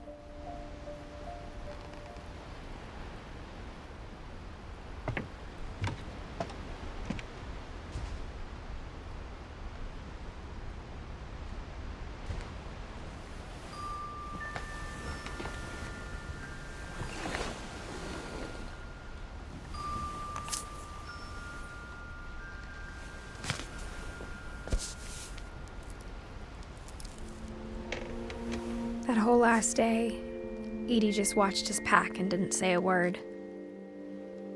Until supper, when she raised her glass and said, "To our final night together, and all our final nights apart." Grandma, you know what I said about alcohol. Some of your medications are very Edith, specific. I left a present for you in the hallway. Why don't you go open it? The grown-ups have to argue now. I'm sorry, you're right. We're all leaving tomorrow. Let's just enjoy our last... I'm not leaving. Edith, you're excused.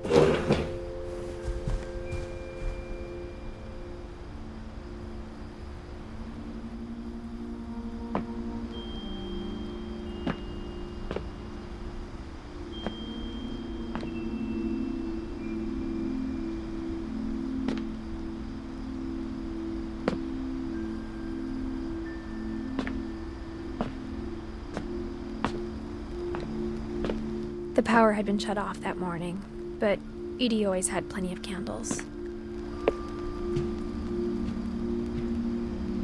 When my mom sealed the library, I don't think she knew about the other entrance.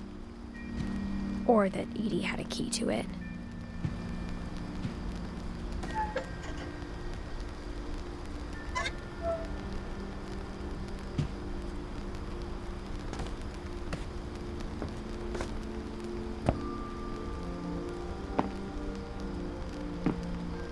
That thing you're afraid of isn't going to end when you leave the house. Edith has a right to know these stories.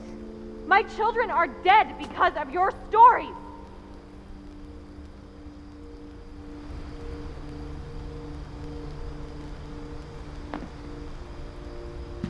I think it's best if Edith and I leave tonight.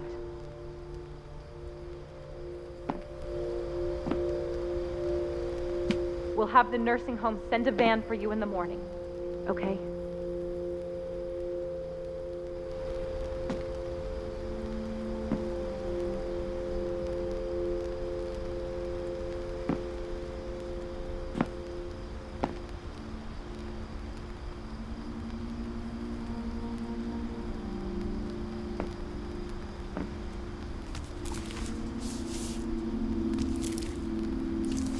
Dear Edith, there's so many stories I wish I could tell you, but there's only time for one.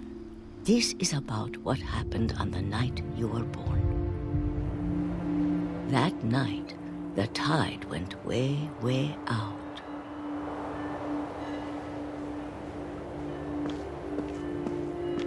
It was the first and last time I ever saw the old house aground.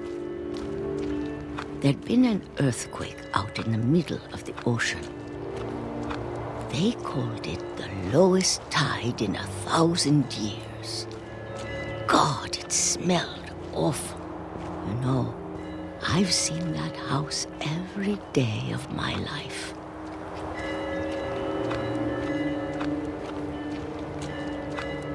But I never thought I'd go back to it.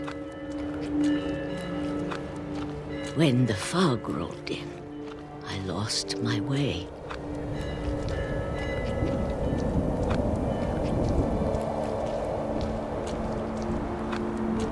I got turned around.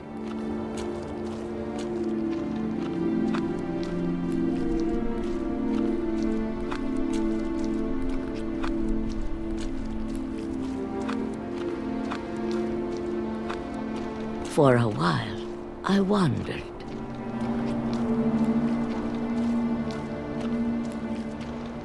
I started seeing things.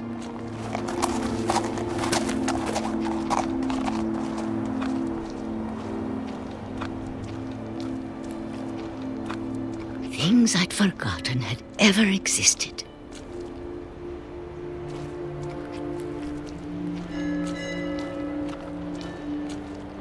But when I saw them, they felt like old friends. That night, a lot of things came back to me. Or maybe I came back to them.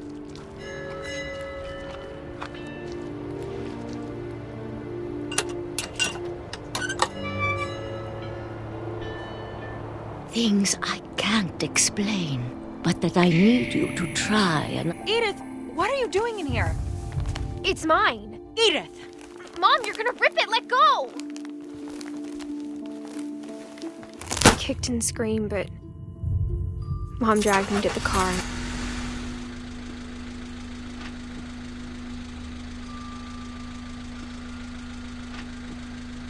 I never saw Great-Grandma Edie again. The next morning, the band came to pick her up, but she was already gone. After that, we moved around a lot.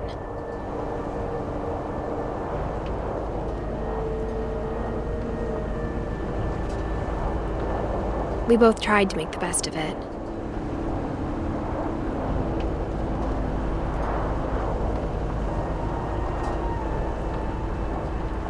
A few years went by.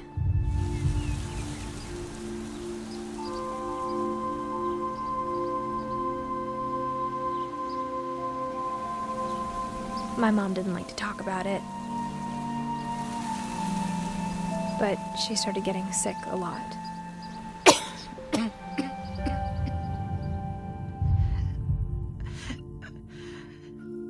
She got better for a while,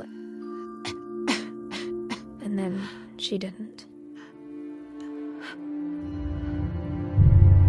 And then I was alone. The last Finch left alive.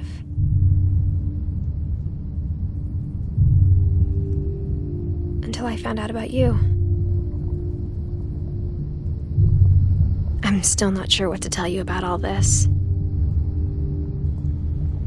If we lived forever, maybe we'd have time to understand things. But as it is, I think the best we can do is try to open our eyes. And appreciate how strange and brief all of this is.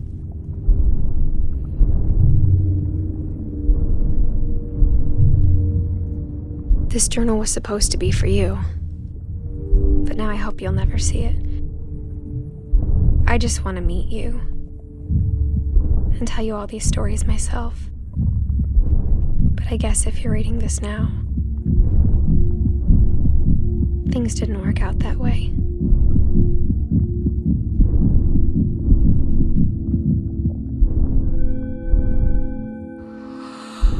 This is where your story begins. I'm sorry I won't be there to see it. It's a lot to ask, but I don't want you to be sad that I'm gone.